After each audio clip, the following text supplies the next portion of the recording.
വാഹനങ്ങൾ നിശ്ചയിച്ചത് നമ്മളാണ്. കാളരാത്രിയുടെ വാഹനം എന്താണെന്നറിയാവോ? ശിവന്റെ വാഹനം അറിയാവോ? ശിവന്റെ വാഹനം കാളയാണ്, കാലന്റെ വാഹനം പോത്താണ്, കാളരാത്രിയുടെ വാഹനം കഴുതയാണ്. ഇനിയല്ല, ഞാനൊരു ചോദ്യം ചോദിക്കുക, പെട്ടെന്ന് ഓർമ്മ വരുന്ന ഉത്തരം പറയണം കേട്ടോ. അയ്യപ്പന്റെ വാഹനം എന്താ? കുതിര. അയ്യപ്പന്റെ വാഹനം ഇവിടെ കുറച്ച് അറിയാം. പലരും പറയും പുലിയെന്ന്. പുലിവാഹനെ എന്ന് പറയും, പുലിയല്ല. ഹരിവരാസനം വിശ്വമോഹനം ഹരിതധീശ്വരം ആരാധ്യപാദുകം എന്ന പാട്ടിൽ തുരകവാഹനം, തുരകം കുതിരയാണ്, വാജിവാഹനം, വാജി കുതിരയാണ്. അങ്ങനെ ഈ ലോകത്ത് ദൈവങ്ങൾക്ക് പേരുകൾ, ആ പേരുകളുടെ അർത്ഥങ്ങളുണ്ട്. ആ അർത്ഥങ്ങളെല്ലാം അറിയാൻ നമ്മളെ പ്രേരിപ്പിച്ചത് നമ്മുടെ ആന്തരിക പ്രകാശമാണ്. അതുകൊണ്ട് ആദ്യത്തെ പ്രാർത്ഥന എന്താ? മനുഷ്യന്റെ ആദ്യത്തെ പ്രാർത്ഥന എന്താണെന്നറിയാമോ? ഓം നമഃശിവായ, ഓം നാരായണായ, ഗംഗണപതിയെ നമഃ, ഓം ഹ്രീം ഹ്രൈം എന്നൊന്നുമല്ല.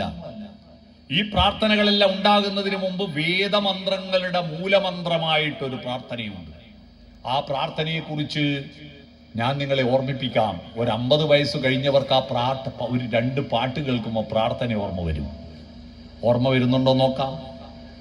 ശാരികേ ശാരികേ സിന്ധു ഗംഗാ നദീ തീരം വളർത്തിയ ഗന്ധർവഗായികേ പാടുക നീ പുരുഷാന്തരത്തിലെ ഭാവോജ്വലങ്ങളാം.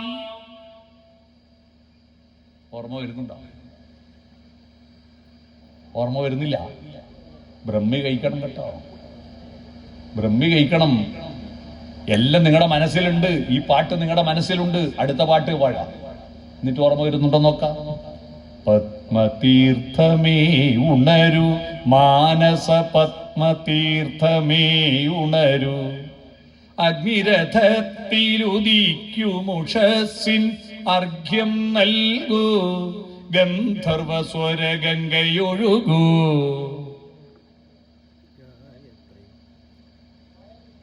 ഒരാളങ്ങ് പറഞ്ഞു. ഭാഗ്യം, ആരും പറഞ്ഞിട്ടില്ല. എനിക്ക് വല്ലാത്തൊരു വേവാത്ത ചേനക്കഷ്ണം തിന്ന പോലെ ഉള്ളുന്ന് ചൊറിയായിരുന്നു.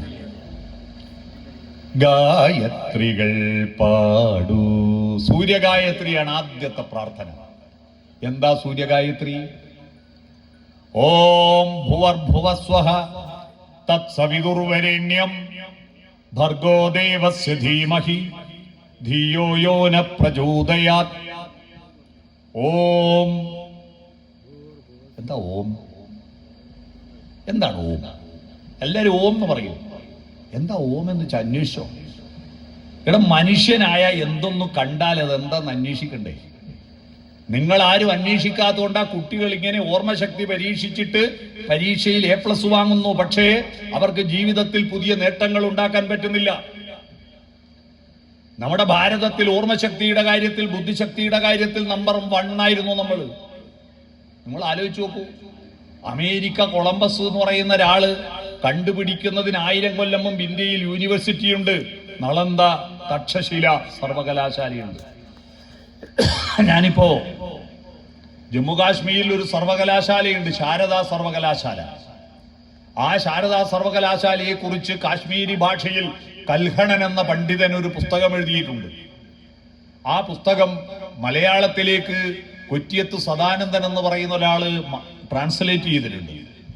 ആ പുസ്തകം മാതൃഭൂമി പ്രസിദ്ധീകരിക്കുമ്പോൾ അതിന്റെ അവതാരിക എഴുതാൻ വേണ്ടിയിട്ട് എന്റെ കയ്യിൽ കൊണ്ടെത്തന്നു. ഞാനത് വായിച്ചപ്പോ 1000 ആണ്ടുകൾക്കപ്പുറത്ത് ജമ്മു കാശ്മീരിൽ പോയിട്ട് ഈ കേരളത്തുനിന്ന് ഒരാൾ പോയി പഠിച്ചിരുന്നു. ഇവിടെ ഈ ശിവൻ, വിഷ്ണു, രാമൻ തുടങ്ങിയ ദൈവങ്ങൾ ഇങ്ങോട്ട് വരുന്നതിന് മുമ്പ് ഈ ദൈവത്തെയൊന്നും നമുക്കറിയില്ലായിരുന്നു. ആര്യന്മാര് വരുന്നതിന് മുമ്പ് അറിയില്ലായിരുന്നു. ഇവിടുന്ന് ഒരാൾ അവിടെ പോയി പഠിച്ചിട്ട് ഡോക്ടറേറ്റ് നേടിയ അയാൾ പണ്ഡിതനായി. എന്നിട്ട് ഈ കർണാടകയിൽ അതേ പേരിൽ ഒരു സർവകലാശാല ഉണ്ടാക്കി. അതിന്റെ പേര് ശാരദാപീഠം എന്നാണ്. ആരാ പഠിച്ച ആളെന്നറിയാവോ? ജഗദ്ഗുരു ആദിശങ്കരൻ. അത്രയും ബുദ്ധിമാന്മാർ വിദേശത്തു നിന്ന് പോലും ഇവിടെ വന്ന് പഠിച്ചിരുന്നു. മഹാഭാരതം രാമായണം തുടങ്ങിയ 18 പുരാണങ്ങളിൽ 35,000 പേരുണ്ട്. ഇത് പറയാൻ കാരണം ഞാൻ ഇതിലെ പേരുകൾ വെച്ചിട്ട് അതിൻ്റെ അർത്ഥം കണ്ടെത്താൻ വേണ്ടിയിട്ട് അർത്ഥം പറഞ്ഞു കൊടുക്കുക. ഓരോ പേരെങ്ങനെയാ വന്നത്? യശോദ എന്ന് കണ്ണന്റെ അമ്മയ്ക്ക് എങ്ങനെയാ പേര് വന്നെന്നറിയോ? മകന്റെ യശസ് കൊടുത്തത് കൊണ്ടാണ്. കണ്ണന്റെ എല്ലാ യശസ്സിന്റെയും പറകിൽ ഒരു ഉദാഹരണം പറയാം.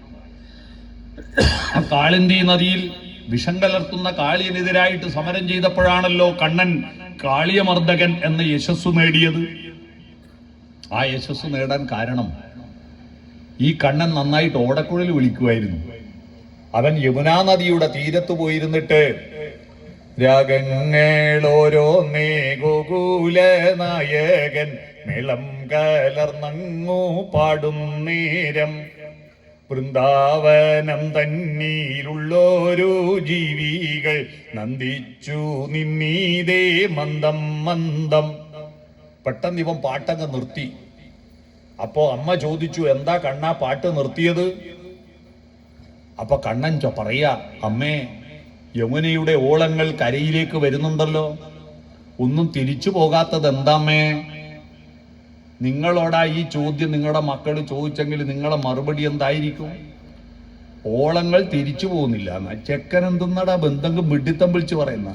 എനിക്ക് വേറെ പഠിക്കാനൊന്നുമില്ലേ? എന്നാൽ ആ അമ്മ പറഞ്ഞു കൊടുത്തത് എന്താ എന്നറിയോ? അത് നിന്റെ ഓടക്കുഴൽ വിളി കേട്ടിട്ട് തിരിച്ചു പോകാൻ തോന്നാത്തത് കൊണ്ടാ കണ്ണാ. കണ്ണന്റെ വേണുവിൽ നിന്നുയരുന്നൊരീണത്തിൽ പുളകിതയാമൊരു യമുന തന്നോളങ്ങൾ മുന്നോട്ടു പോകാൻ മനസ്സു വരാഞ്ഞ് താളത്തിലങ്ങിനെ തങ്ങി നിൽപ്പൂ, താളത്തിലങ്ങിനെ തങ്ങി നിൽപ്പൂ. ഇത് കേട്ടിട്ടും യമുന തന്റെ പാട്ടിനോടൊത്ത് അവിടെ കാത്തു നിൽക്കുന്ന യമുനയെ ഇഷ്ടപ്പെട്ട കണ്ണൻ യമുനയിൽ വന്നു ചേരുന്ന കാളിന്തിയെ ഇഷ്ടപ്പെട്ടു. യമുനയും കാളിന്തിയും കണ്ണന്റെ പ്രിയ സഖിമാരായി. ആ കാളിന്തിയിൽ വിഷം കലർത്തുന്ന കാളിനെതിരെ യുദ്ധം ചെയ്തു. അങ്ങനെ കണ്ണൻ യശസ്വിയായി.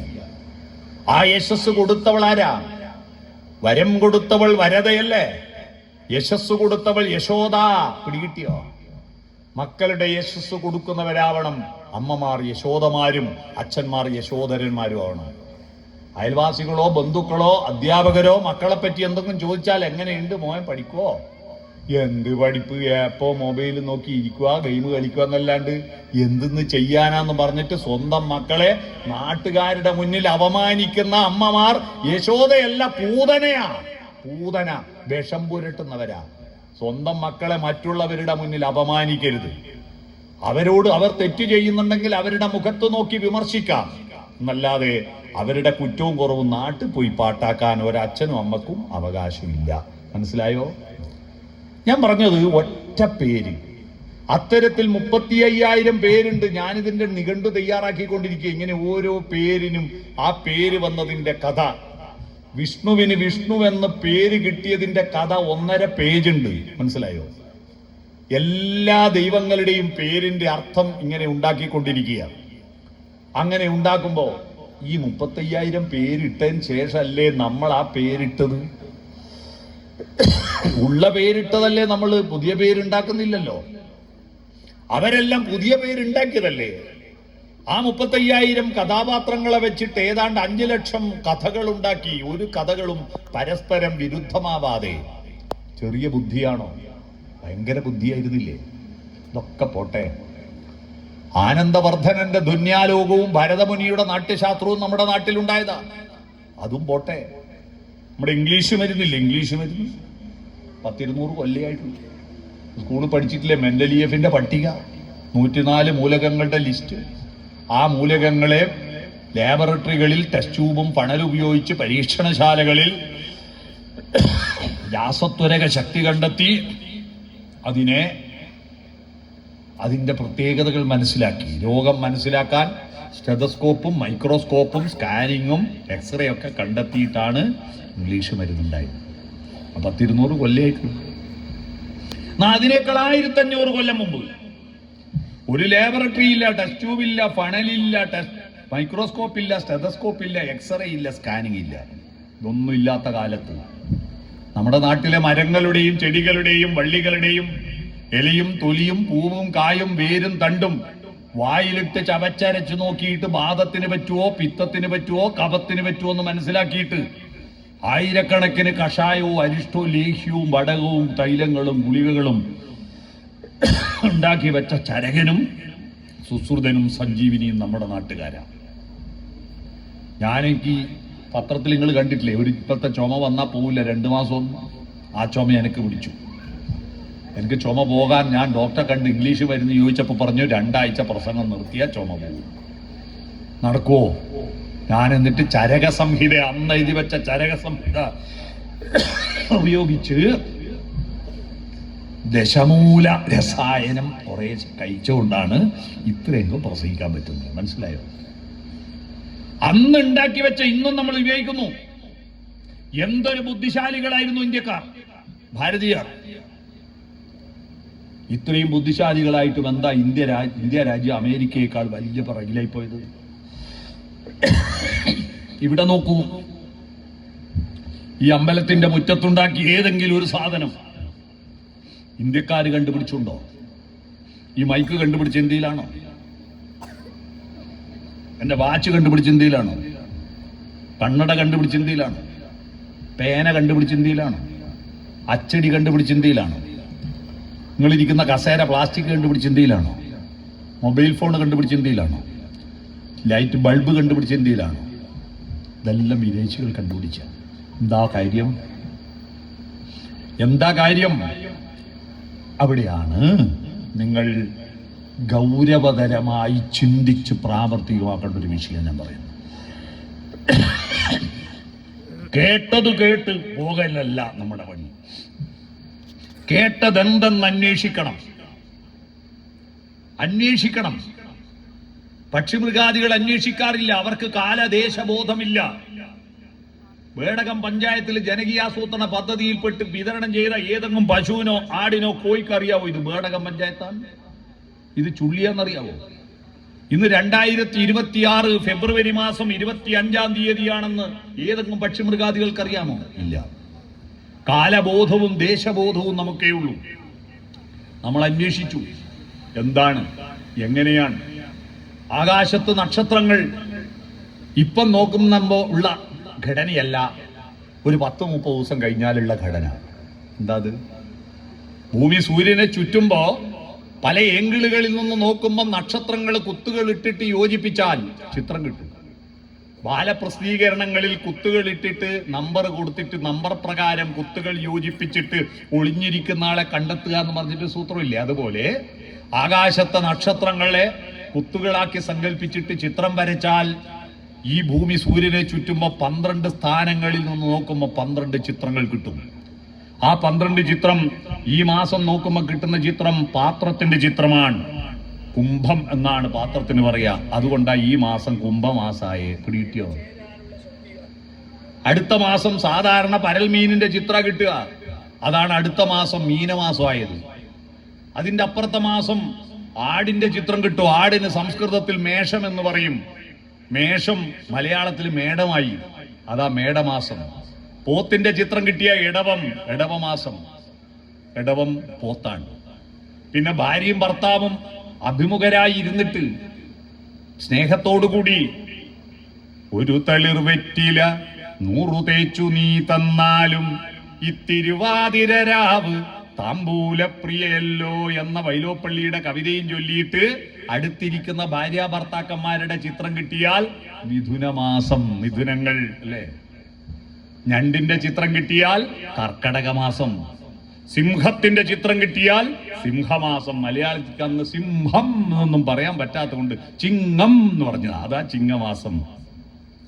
വിവാഹം കഴിയാത്തൊരു കന്യകയുടെ ചിത്രം കിട്ടിയാൽ കന്യക താടിക്ക് കയ്യും കൊടുത്തിട്ട് പ്രിയമുള്ളൊരാളാരോ വരുവാനുണ്ടെന്നു ഞാൻ വെറുതെ മോഹിക്കാറുണ്ടല്ലോ എന്ന മട്ടിലിരിക്കുന്ന ഒരു കന്യകയുടെ ചിത്രം കിട്ടിയ കന്നിമാസം, ത്രാസിന്റെ ചിത്രം, തുലാസിന്റെ ചിത്രം കിട്ടിയ തുലാമാസം, തേളിന്റെ ചിത്രം കിട്ടിയാലോ, തേളിനെന്താ പറയാ സംസ്കൃതത്തിൽ എന്നറിയോ? വൃശ്ചികൻ. വൃശ്ചികസ്യ വിഷം പുച്ഛം തക്ഷകസ്യ വിഷം ദന്തേ മക്ഷികസ്യ വിഷം ശീർഷ ദുർജനസ്യ വിഷം സർവാംഗജ. തേളിന്റെ വിഷം പുച്ഛം ബാലും വല. ബാലുണ്ടല്ലേ തേള് കുത്തുക? സ്റ്റേറ്റ് ബസിന്റെ മണിയടിക്കുമ്പോഴല്ലേ തേള് കുത്തുക? അതാ. തക്ഷകസ്യ വിഷം ദന്തേ, പാമ്പിന്റെ വിഷം പല്ലും വലാണ്. മക്ഷികസ്യ വിഷം ശീർഷ, കടന്നലിന്റെ വിഷം തലയിലാണ്. ദുർജനസ്യ വിഷം സർവാംഗജ, ദുഷ്ടന്മാരെ വിഷം മേലാസകലാണ്. അപ്പൊ വൃശ്ചികൻ തേള്, വൃശ്ചികന്റെ ചിത്രം കിട്ടിയ തേള് വൃശ്ചിക മാസം. വില്ലേന്തി നിൽക്കുന്ന ഭടന്റെ ചിത്രം കിട്ടിയ വില്ലിന് ധനുസ് എന്ന് പറയും, ധനുമാസം. നർമ്മദാദേവി, ഭാരതത്തിലെ പുഴകളെല്ലാം ദേവിമാരാണ്. ഗംഗയും യമുനയും ഗോദാവരിയും സരസ്വതിയും നർമ്മദയും ദേവിമാരാണ്. ആ ദേവിക്കൊരു വാഹനമുണ്ട്, നർമ്മദാദേവിക്ക്. ആ വാഹനത്തിന്റെ പേര് മകരമത്സ്യം എന്നാണ്. മുഖം മുതലയുടേതും ഉടല് മീനിൻ്റെതുമായിരിക്കുന്ന ഒരു വിചിത്ര ജീവിയാണ് നർമ്മദയുടെ വാഹനം. ആ മകരമത്സ്യത്തിന്റെ ചിത്രം കിട്ടിയാൽ എന്താണ്? മകരമാസം. പിന്നെ കുംഭമായി. 12 മാസത്തിന് പേര് വന്നില്ലേ എന്ന് പറഞ്ഞാൽ, കാലത്തെ പക്ഷിമൃഗാദികൾക്ക് ഇരുട്ടുകൊണ്ട് വെളിച്ചമുണ്ട്. ഇരുട്ടുള്ളതിനെ രാത്രിയെന്നും വെളിച്ചമുള്ളതിനെ പകലെന്നും വിളിച്ചില്ല. ഇരുട്ടും വെളിച്ചവും ചേർന്ന് അഹർനിശം ചേരുന്നാൽ ഒരു ദിവസം, 7 ദിവസം ചേരുമ്പോൾ ഒരു വാരം, 2 വാരം ചേരുമ്പോ ഒരു പക്ഷം. പക്ഷം അറിയാവോ? പക്കം എന്ന് കേട്ടിട്ടുണ്ടോ? പക്കം പ്രഥമ ദ്വിതീയ തൃതീയ ചതുർത്ഥി പഞ്ചമി ഷഷ്ടി സപ്തമി അഷ്ടമി നവമി ദശമി ഏകാദശി ദ്വാദശി ത്രയോദശി ചതുർദശി വാവ്. ഇതൊക്കെ നമ്മളെല്ലാം ചെറുപ്പത്തിൽ അച്ഛനും അപ്പൂപ്പനും മടിയിലിരുത്തി ചെറിയ പ്രായത്തിൽ അശ്വതി മുതൽ ദേവതി വരെയെല്ലാം പഠിപ്പിച്ചു വന്നു. ഇതൊന്നും കുഞ്ഞുമക്കൾക്ക് പഠിപ്പിച്ചു കൊടുക്കുന്നില്ല. പിന്നെ ഈ തലയിൽ നരച്ചിട്ട് എന്തിനാ വീട്ടിലിരിക്കുന്ന? അവരിത് നിങ്ങളുടെ ഡ്യൂട്ടി നിങ്ങൾ ചെയ്യാതെ ചെറുപ്പക്കാരെ കുറ്റം പറയാൻ നിങ്ങൾക്ക് എന്താ അവകാശം? 4 ആള് കൂടുന്നിടത്തൊക്കെ തന്ത വൈബ്. ഇന്നത്തെ പിള്ളറല്ലേ ആരോട് പറയുന്നു? പിള്ളർ അങ്ങനെ ആയതിന് ഉത്തരവാദി നിങ്ങളാ. നിങ്ങൾ ഇങ്ങനെയുള്ളതൊന്നും വീട്ടിൽ പറഞ്ഞു കൊടുക്കാറില്ല. അവരുടെ ശരീരത്തിന് പുഴുങ്ങി ഇട്ട് കൊടുക്കും, അവർക്ക് കിടക്കാൻ കടക്ക വിരിച്ചു കൊടുക്കും, അല്ലെ? അവർക്ക് ഉറങ്ങാൻ, അവർക്ക് വിസർജിക്കാൻ കക്കൂസ് 3ഉം 4ഉം ഉണ്ടാക്കി കൊടുക്കും, അവർക്ക് ഇണചേരാൻ കല്യാണവും കഴിപ്പിച്ചു കൊടുക്കും. ഈ പണി മാത്രം എടുത്താൽ രക്ഷകർത്താവാകുന്നില്ല. ഭക്തി വളരുമ്പോഴും ഉത്സവം വളരുമ്പോഴും മനുഷ്യപ്പറ്റ് വളരുന്നില്ല, മനുഷ്യത്വം വളരുന്നില്ല, സ്നേഹം വളരുന്നില്ല, നന്മ വളരുന്നില്ല, കാരുണ്യം വളരുന്നില്ല. വെറുപ്പ് വളരുന്നു, അസഹിഷ്ണുത വളരുന്നു, അസൂയ വളരുന്നു, വിദ്വേഷം വളരുന്നു. എന്താ എവിടെയാ അപകടം പറ്റിയത്? ഒരു ഡോക്ടർ പറഞ്ഞിരുന്നു, എന്റെ ആശുപത്രിയിലെ ഓപ്പറേഷൻ എല്ലാം ഫുൾ വിജയമാണ്, പക്ഷെ രോഗി ബാക്കിയാവുന്നില്ല. ഓപ്പറേഷൻ വിജയിക്കുന്നുണ്ട്, പക്ഷെ രോഗികൾ മരിച്ചു പോകുന്നു. എന്ത് ചെയ്യാനാണ്? പിന്നെ രോഗി ബാക്കിയാവുന്നില്ല, പിന്നെ എന്തിനാ ഓപ്പറേഷൻ? ഈ ഉത്സവങ്ങളും അമ്പലങ്ങളും എല്ലാം വളരുന്നത് എന്തിനാ? ദൈവത്തെ നന്നാക്കാനാ? ദൈവം എന്താ മോശ ആണോ? നമ്മൾ നന്നാവാനാ. അവര് ഓർമ്മശക്തി പരീക്ഷിക്കുന്ന മാർക്കുകൾ നേടുന്ന പാഠപുസ്തകങ്ങൾ പോരാ. അവന്റെ മനസ്സ് വളർത്താൻ, ആ മനസ്സിന് സംസ്കാരം വളർത്താൻ നിങ്ങളുടെ വീട്ടുകുടുംബ ബന്ധങ്ങൾ, നാട്ടുകുടുംബ ബന്ധങ്ങൾ തിരിച്ചു പിടിക്കണം. അവിടെ പക്കം പറഞ്ഞു കൊടുക്കണം. പക്ഷം എന്ന് പണ്ട് പറയാൻ പറ്റാത്തതുകൊണ്ടാ പക്കം എന്ന് പറഞ്ഞ്. അങ്ങനെ 2 ആഴ്ച കൂടുമ്പോ ഒരു പക്ഷം, 2 പക്ഷം ചേരുമ്പോ ഒരു മാസം, 6 മാസം ചേരുമ്പോ ഒരു അയനം, 2 അയനം ചേരുമ്പോ ഒരു വർഷം, 12 വർഷം ചേരുമ്പോ ഒരു വ്യാഴവട്ടം, 100 വർഷം ചേരുമ്പോൾ ഒരു നൂറ്റാണ്ട്, 1000 വർഷം ചേരുമ്പോ ഒരു സഹസ്രാബ്ദം. കാലത്തെ മുറിച്ചു വെച്ചില്ലേ? ആ കാലത്തിൽ ദിവസത്തെ 24 മുറിച്ചു നമ്മൾ, 24 മണിക്കൂർ. എന്നാ പണ്ട് അങ്ങനെയല്ല, യാമങ്ങളാക്കിയിട്ടാ മുറിച്ചത്. പണ്ട് യാമമായിരുന്നു. മണിക്കൂർ വരുന്നതിന് മുമ്പ് ക്ലോക്കൊന്നുമില്ല. യാമം എങ്ങനെയാ യാമം അറിയാ? അമ്പലങ്ങളിൽ നിന്നും കൊട്ടാരങ്ങളിൽ നിന്നും ഒരു യാമം തീരുമ്പോൾ ശംഖ് വിളിക്കും. അപ്പോഴാൾക്ക് സമയം മനസ്സിലാകുക. യാമശംഖുലിവാനിലുയർന്നു സോമശേഖര ബിംബമുണർന്നു എന്നൊരു പാട്ട് കേട്ടിട്ടില്ലേ? യാമങ്ങൾ പോയിട്ട് പിന്നെ നാഴികകളായി, വിനാഴികകളായി, പിന്നെ മണിക്കൂറായി, മിനിറ്റായി, സെക്കൻഡായി. ഈ കാലബോധം എങ്ങനെയാ മനുഷ്യനുണ്ടായത്? മനുഷ്യന് മുമ്പുള്ള ഒരു ജീവിക്കും കഴിഞ്ഞുപോയ കാലം, ഭൂതകാലത്തെ പറ്റി ചിന്തയില്ല, ഭാവി കാലത്തെ പറ്റിയും ചിന്തയില്ല. അവർക്ക് പ്രസന്റ് കണ്ടിന്യൂസ് ടെൻസ് മാത്രമേ ഉള്ളൂ, വർത്തമാനകാലം മാത്രമേ ഉള്ളൂ. മനുഷ്യനുള്ളിൽ വെളിച്ചമുണ്ടായപ്പോഴാണ് ഭൂതകാലം, ഈ ലോകം എങ്ങനെ ഉണ്ടായി എന്ന് ചിന്തിച്ചു. അപ്പൊ ഒരു പിടിയും കിട്ടാഞ്ഞപ്പോ ഉണ്ടാക്കിയ ഒരാളെ നിശ്ചയിച്ചു, അതാണ് ദൈവം. അതാണ് ദൈവം ഉണ്ടാക്കിയവൻ, ദൈവം സൃഷ്ടികർമ്മം നടത്തിയവൻ എന്നൊരു ദൈവം. സൃഷ്ടി നടത്തി അങ്ങ് പോയിട്ട് കിടന്നുറങ്ങിയാ പോരല്ലോ, ഇത് പരിപാലിക്കണ്ടേ, ഇതിനെ മുഴുവൻ തീറ്റ കൊടുക്കണ്ടേ? ഈ ലോകം പരിപാലിക്കുന്ന ദൈവം, അതാണ് സ്ഥിതികാരകൻ. പിന്നെ സംഹരിക്കണ്ടേ? ഉണ്ടായതല്ല അതേപോലെ പ്ലാസ്റ്റിക് പൂക്കളെ പോലെ ഈ ഭൂമിയിൽ ഉണ്ടായ മനുഷ്യന്മാരൊന്നും ഒരൊറ്റ മരിച്ചില്ലെങ്കിൽ ഈ ഭൂമി പോലത്തെ നരകം വേറെ ഉണ്ടാവോ?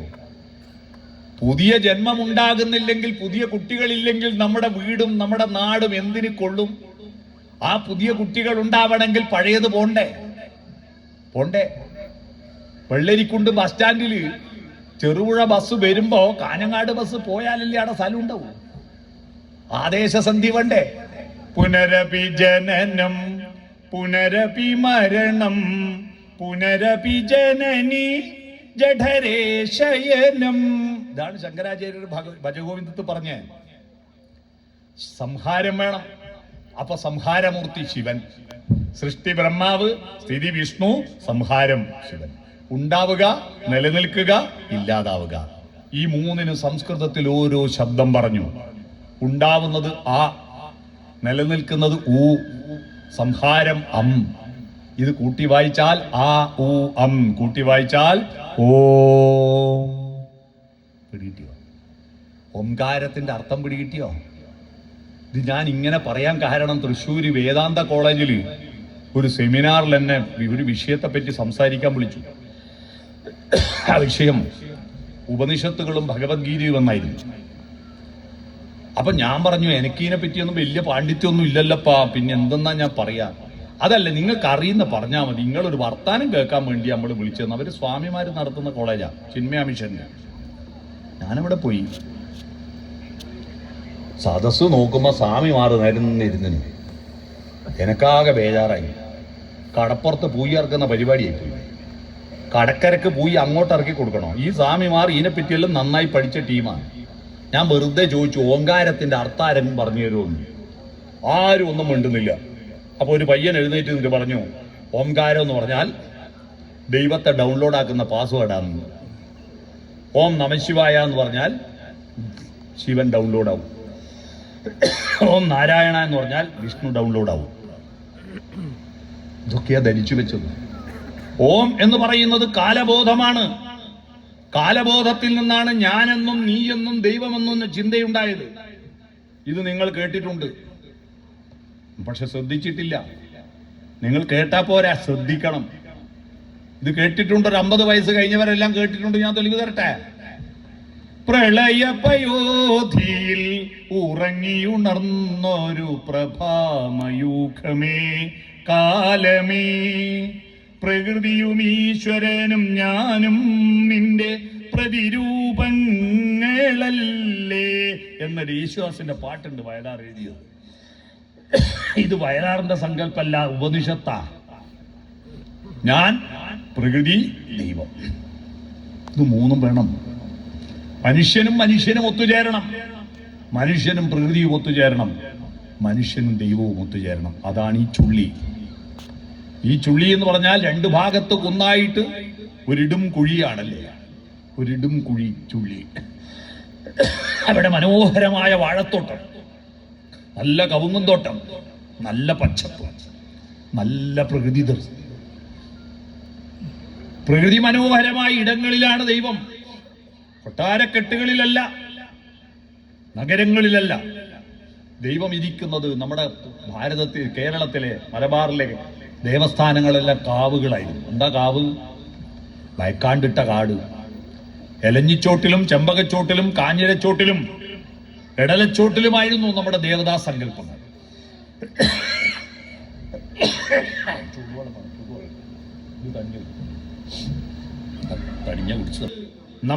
നിങ്ങൾ നോക്കൂ,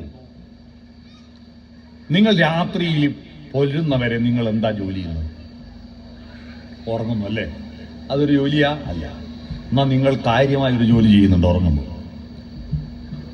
ഓക്സിജൻ വലിച്ചു കയറ്റി കാർബൺ ഡൈ ഓക്സൈഡ് ഉൽപ്പാദിപ്പിക്കുന്നില്ലേ? ഈ കാർബൺ ഡൈ ഓക്സൈഡിനെ മുഴുവൻ തിരിച്ച് സ്വീകരിച്ചിട്ട് ഓക്സിജനാക്കി തിരിച്ചു തരുന്നില്ലേ സസ്യലതാദികൾ? ഇല്ലേ? ശ്വാസം മുട്ടൽ രോഗികളുടെ വീട്ടിൽ ഓക്സിജൻ സിലിണ്ടർ കൊണ്ടുവച്ചാൽ അത് കാലിയാവുമ്പോൾ നിറയ്ക്കാൻ കൊണ്ടുപോയാൽ 1 ലിറ്ററിന് 500 റുപ്യ കൊടുക്കും. 1 ലിറ്ററിന് 500 റുപ്യ കൊടുക്കും. അങ്ങനെ വെച്ചിട്ട് നിങ്ങൾ 75 വയസ്സ് വരെ ശ്വസിക്കുന്ന ഓക്സിജന്റെ കണക്ക് കൂട്ടിയൊക്കെയാട്ടെ ഒരാൾ 60 കോടി റുപ്യന്റെ ഓക്സിജൻ ശ്വസിക്കും കേട്ടോ. ഒരു നയാ പൈസ വാങ്ങുന്നുണ്ടോ പ്രകൃതി? എന്നിട്ട് ഈ പ്രകൃതിയെ നമുക്ക് ദേഷ്യം മരം മുറിക്കണം, കാട് ഭയക്കണം. യഥാർത്ഥത്തിൽ ആ കാടും മരങ്ങളുമാണ് നമ്മുടെ ജീവൻ നിലനിർത്തുന്നത് അല്ലേ? ആ പ്രകൃതിയെ സ്നേഹിക്കണ്ടേ? കുട്ടികളോട് പറയണം, ഉത്സവ പറമ്പ് പോയിട്ട് വരുമ്പോ ഐസിന്റെയും ലേസിന്റെയും ഓക്കേന്റെയും ബിങ്കോന്റെയും പാക്കറ്റ് വാങ്ങിയിട്ട് അവിടെ മണ്ണിലിടരുത്. നിങ്ങൾ ദേവിക്ക് പുഷ്പാർച്ചന നടത്തിയിട്ടോ വഴിപാട് കഴിച്ചിട്ടോ എന്ത് നല്ല പ്രാർത്ഥന നടത്തിയിട്ടോ കാര്യമില്ല. കാരണം ഈ ഭൂമി നമ്മുടെ ദേവിയാണ്, അമ്പയാണ്. ഭൂമി അമ്പയാണ്, കുരുവാണിത്. കുരു ഗോളമാണ്. ഗോളത്തിന്റെ മലയാളമാണ് കുരു. പ്രപഞ്ചത്തിലെല്ലാം ഗോളമാണ്, എല്ലാം ഗോളമാണ്. ഒരു ബക്കറ്റിൽ ഒരു മഗ്ഗിൽ വെള്ളം എടുത്ത് ആകാശത്തേക്ക് ഒഴിക്കൂ, മഗ്ഗിന്റെ ഷേപ്പിൽ നിൽക്കില്ല, ഗോളമായിരിക്കും. പ്രകൃതിയുടെ തനത് സ്വഭാവം എന്തും സ്വതന്ത്രമായി വിട്ട ഗോളമാവും. അങ്ങനെ എല്ലാം ഗോളമാണ്. മലയാളത്തിൽ കുരു എന്ന് പറയും. ഈ ഗോളങ്ങളിൽ വായുവും വെള്ളവും വെളിച്ചവുമുള്ള ജീവനുള്ള ഒരേ ഒരു ഗോളമേ ഉള്ളൂ, അത് ഭൂമിയാണ്. അത് ശ്രീ കുരുവാണ്. ശ്രീയുള്ള കുരു ഗോളമാണ്. ആ ശ്രീ കുരുവാണ് അമ്പ. അതാണ് കൊടുങ്ങല്ലൂർ ശ്രീ കുരുമ്പേ. കേട്ടിട്ടില്ലേ? ഈ ഭൂമി പണ്ടത്തെ ആളുകൾ രാവിലെ എഴുന്നേറ്റിട്ട് നിലത്ത് കാല് വെക്കുന്നതിന് മുമ്പ് സമുദ്രവസനേ ദേവി പർവതസ്തന മണ്ഡിതേ വിഷ്ണുപത്നി നമസ്തുഭ്യം പാദസ്പർശം ക്ഷമസ്വമേ എന്ന് പറഞ്ഞിട്ട് എന്റെ കാൽച്ച വിട്ട് പൊറുക്കണേ എന്ന് പറഞ്ഞിട്ട് മാത്രം നിലത്ത് കാല് വെക്കുന്നവരാണ്. നമ്മുടെ ദൈവത്തിന്റെ ആരൂഢ സ്ഥാനങ്ങളെല്ലാം പ്രകൃതിയുടെ മടിത്തട്ടിലല്ലേ?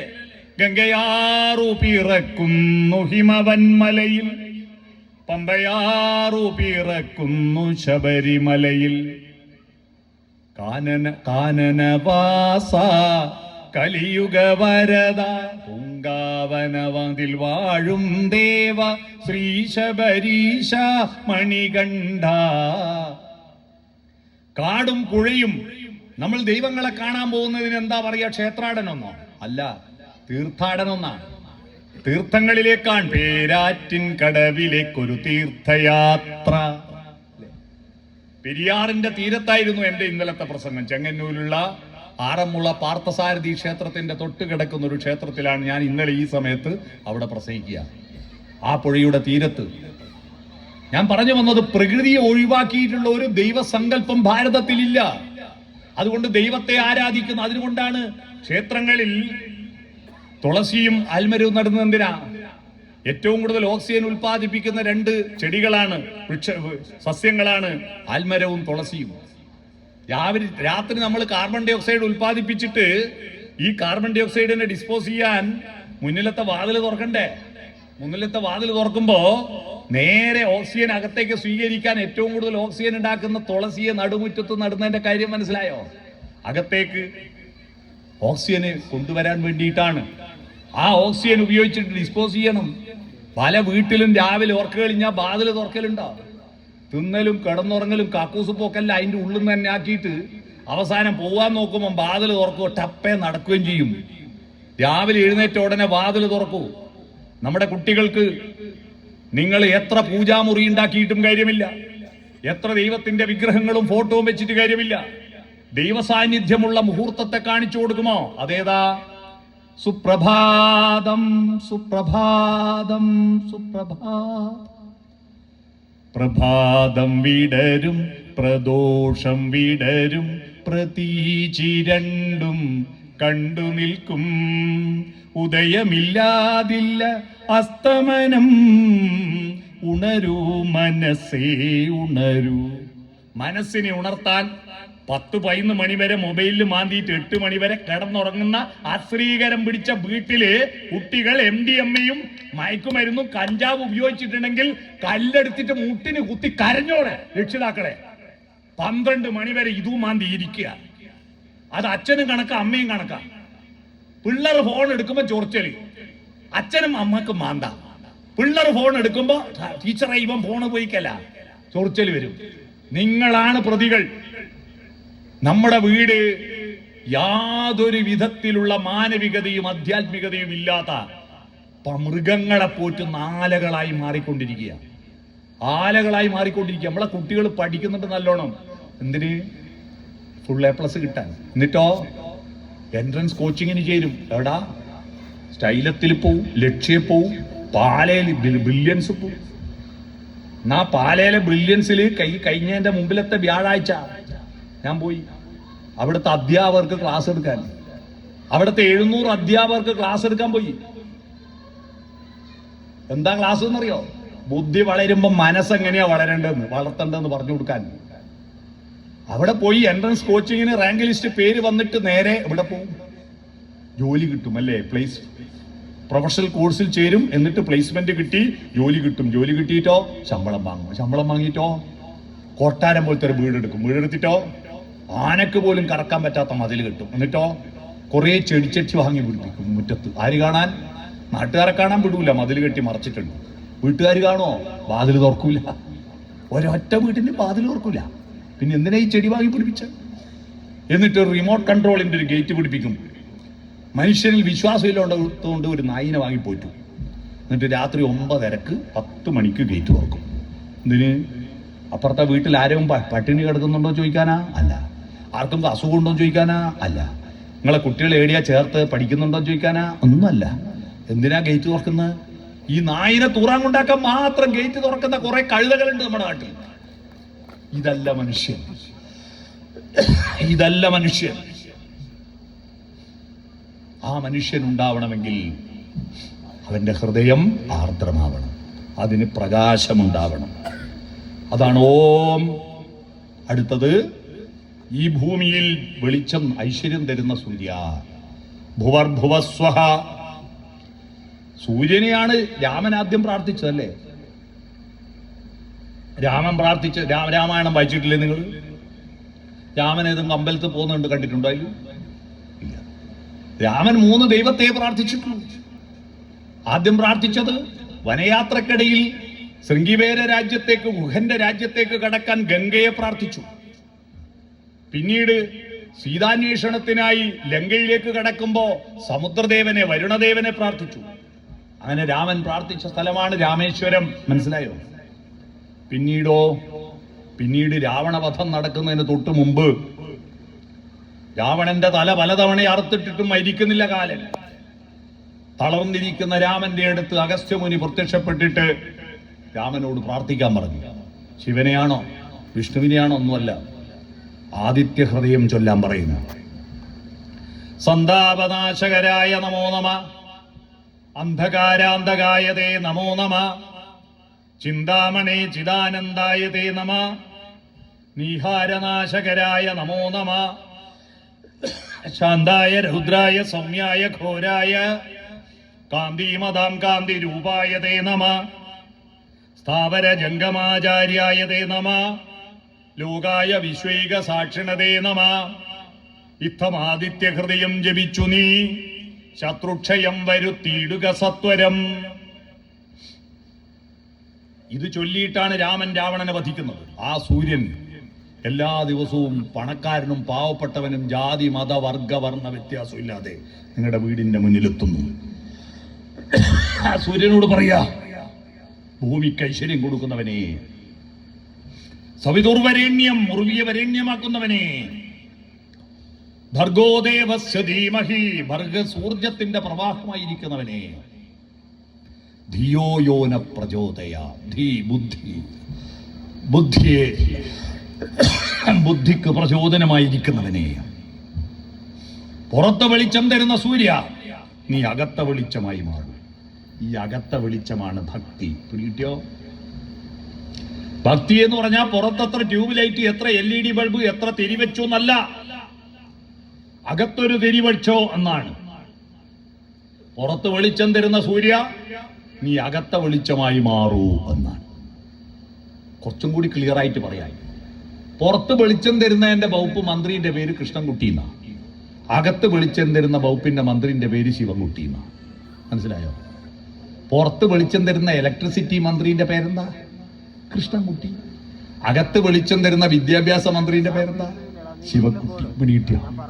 പുറത്തെ വെളിച്ചം അകത്ത് വെളിച്ചം എന്നുള്ള വ്യത്യാസം. ഈ അകത്ത വെളിച്ചമാണ് തൊഴുമ്പോ ആവാഹിക്കപ്പെടുന്നത്.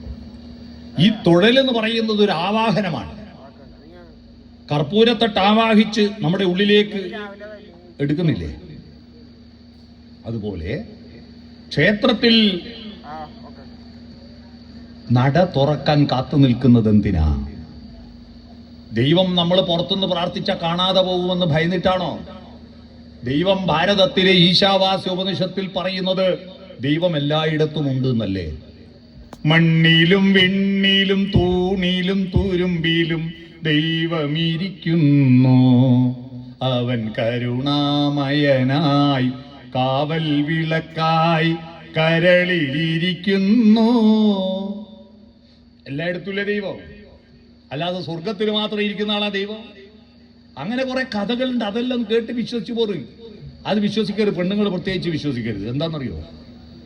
മരിച്ചിട്ട് സ്വർഗത്ത് പോയ ആണുങ്ങൾക്ക് ഉർവശിയുണ്ട്, മേനകയുണ്ട്, രംഭയുണ്ട്, തിലോത്തമയുണ്ട്. പെണ്ണുങ്ങൾ പോയാലോ? നിങ്ങൾക്ക് ആരുണ്ടാണ്? ഒരു ദിലീപില്ല അവിടെ, ഒരു ദിലീപോ അതുപോലത്തെ ആയിൽപ്പെട്ട ആരെങ്കിലും ഉണ്ടോ? അതൊന്നും അല്ല, ഇതൊക്കെ കഥകളാണ്. സ്വർഗം ഈ ഭൂമിയിലും നിങ്ങളുടെ ആത്മാവിലുമാണ്. ഇവിടെയാണ് സ്വർഗം. ആ സ്വർഗം പണിയാൻ നിങ്ങൾ വേണ്ടത് നട തുറക്കുന്നതുമ്പോ ആ ശ്രീകോവിൽ കത്തിച്ചു വെച്ചിരിക്കുന്ന വെളിച്ചത്തെ, വിളക്കിന്റെ പ്രകാശത്തെ ആവാഹിക്കുന്ന പ്രക്രിയയാണ് തൊഴൽ. കയ്യിലെ പ്രധാനപ്പെട്ട വിരല് തള്ളവിരല, പെരുവിരല, അപ്പം വിരല, അപ്പനച്ഛൻ, തള്ള അമ്മ, ലൈക്കടിക്കുന്ന വിരൽ ഇതല്ലേ? ആ വിരല് ദൈവത്തെ കൊള്ള ചൂണ്ടുന്നില്ല ഇങ്ങോട്ടേക്ക്. ഇവിടെ ആ വെളിച്ചം ഏറ്റുവാങ്ങുന്നു. ആ വെളിച്ചം ഹൃദയത്തിൽ, വികാരങ്ങളിൽ പോരാ, ചിന്തകളിൽ വേണം. അടുത്ത കർമ്മം, മേലേക്കൊരു കണക്ഷൻ, എക്സ്റ്റൻഷൻ കൊടുക്കുക. തൊഴുതിട്ട് ഈ വെളിച്ചത്തിന് ചിന്തയിലും വികാരങ്ങളിലും വെളിച്ചം പരസ്പര പൂരകമാവണം. എന്നിട്ട് പ്രസാദം വാങ്ങുന്നു. ആ പ്രസാദത്തിൽ എന്ത് ചേർത്തിട്ടാ നെറ്റിയിൽ തൊടുക? മണിക്കിണറിലെ തീർത്ഥജലം അല്ലേ? അത് ചേർത്താ പോരാ കേട്ടോ. അത് ചേർത്താ പോരാന്ന് 50 കൊല്ലമായി നിങ്ങളോട് പറഞ്ഞിട്ട് നിങ്ങൾ ചേർക്കാറുണ്ടോ? നിങ്ങളോട് 50 കൊല്ലമായിട്ട് ശബരിമലയിൽ തങ്ക സൂര്യോദയം, ഈ സംക്രമപ്പുലരിയിൽ അഭിഷേകം, ഭക്തകോടി തേടിയെത്തും സന്നിധാനത്തിൽ വന്നെത്തുമെന്റെ ഹൃദയവും ഉടുക്കും കൊട്ടി എന്ന പാട്ട് കേട്ടിട്ടില്ലേ? ആ പാട്ടിൽ അടുത്ത വരി എന്താ? നെഞ്ചിലെ വെളിച്ചത്തിൻ കതിരെടുത്ത് അതിൽ നിൻ പ്രസാദം ചാലിച്ച് നെറ്റിയിലിട്ട്. നിങ്ങളുടെ ഉള്ളിലെ വെളിച്ചമാണ് പുറത്ത് പ്രദർശിപ്പിക്കുന്നത്. ഈ വെളിച്ചം ചാലിച്ച് നെറ്റിയിലിട്ടാൽ ചിന്തകളിൽ ഒരു വൃത്തികേട് പാടില്ല. നിങ്ങളുടെ ചിന്തകളിൽ ഒരു ദുഷ്ടചിന്ത പാടില്ല. ഇത് തൊട്ടാൽ അഥവാ എന്തോ ദുഷ്ടത വരുന്നുണ്ടെങ്കിൽ ഭക്ഷണത്തിന്, അമ്പലത്തിൽ ഭക്ഷണത്തിന് ക്യൂ നിൽക്കുന്നു, മുമ്പിൽ കുറെ ആളുണ്ട്, പ്രായമുള്ള ആള്, എനിക്കൊന്ന് വേഗം പോണം. അതുകൊണ്ട് ഞാനെന്ത് ചെയ്യുന്നു? ഞാൻ കുസിനീൻ്റെ ഉള്ളിലൂട്ട കയറിയിട്ട് ഇപ്പുറത്ത് കയറിയിരിക്കുന്നു, ക്യൂ തെറ്റിച്ചിട്ട്. അങ്ങനെ കയറാൻ പറ്റുമോന്ന് ചിന്തിക്കുന്നുണ്ട്. അപ്പൊ ഇത് മായ്ക്കണം. ദുഷ്ടത വന്നു മനസ്സിൽ, ദുഷ്ടത വന്നു മനസ്സിൽ, പ്രകാശമില്ലെങ്കിൽ ഇത് പാടില്ല. നെഞ്ചു തൊട്ട ദുഷ്ടവികാരങ്ങൾ ഉണ്ടാവരുത്. അമ്പലത്തിൽ വന്നിട്ട് തൊഴുതിട്ട് പോകുമ്പോ അടുത്ത പെണ്ണിനെ കണ്ടിട്ട് പ്രഭാത ശീവേലി തൊഴുതു മടങ്ങുമ്പോൾ പ്രസാദം കരുതിയതാർക്കു വേണ്ടി, അഷ്ടപതി ഗാനം കേൾക്കുമ്പോൾ എൻ മനം ഇടയ്ക്കയായി തുടിക്കുന്നതാർക്കു വേണ്ടി എന്ന് പറയാൻ തോന്നുന്നുണ്ട്. ഇത് മായ്ക്കണം. കാരണം പ്രണയവികാരം ഇത് മായ്ക്കണം. കണ്ഠത്തിൽ തൊടുന്നു കുറച്ച്. കണ്ഠം എന്താ? കണ്ഠ്യാക്ഷരങ്ങളുടെ ഉത്ഭവമാണ് കണ്ഠം. എന്താ കണ്ഠ്യാക്ഷരം? ക എന്ന അക്ഷരം ഇവിടുന്നാ പുറപ്പെടുന്നത്. അത് വായിലൂടെ പുറത്തു വരുമ്പോ വാക്ക് കേട്ടോ. വാക്കിന്റെ അർത്ഥം മനസ്സിലായോ? വായിലൂടെ വന്നാൽ വാക്ക്. ആ വാക്കുകൾ പരിശുദ്ധമാണെന്നാണ്. നല്ല വാക്കോതുവാൻ ത്രാണിയുണ്ടാവണം, സത്യം പറയുവാൻ ശക്തി ഉണ്ടാവണം, ദൈവമേ കൈതൊഴാം കാക്കുമാറാകണം. ബാക്കിയുള്ളത് രണ്ട് കൈയിലും ആക്കിയിട്ട് ഇവിടെയും ഇവിടെയും തേക്കുന്നു. കൈകൊണ്ട് ചെയ്യുന്ന കർമ്മങ്ങൾ പരിശുദ്ധമായിരിക്കണം.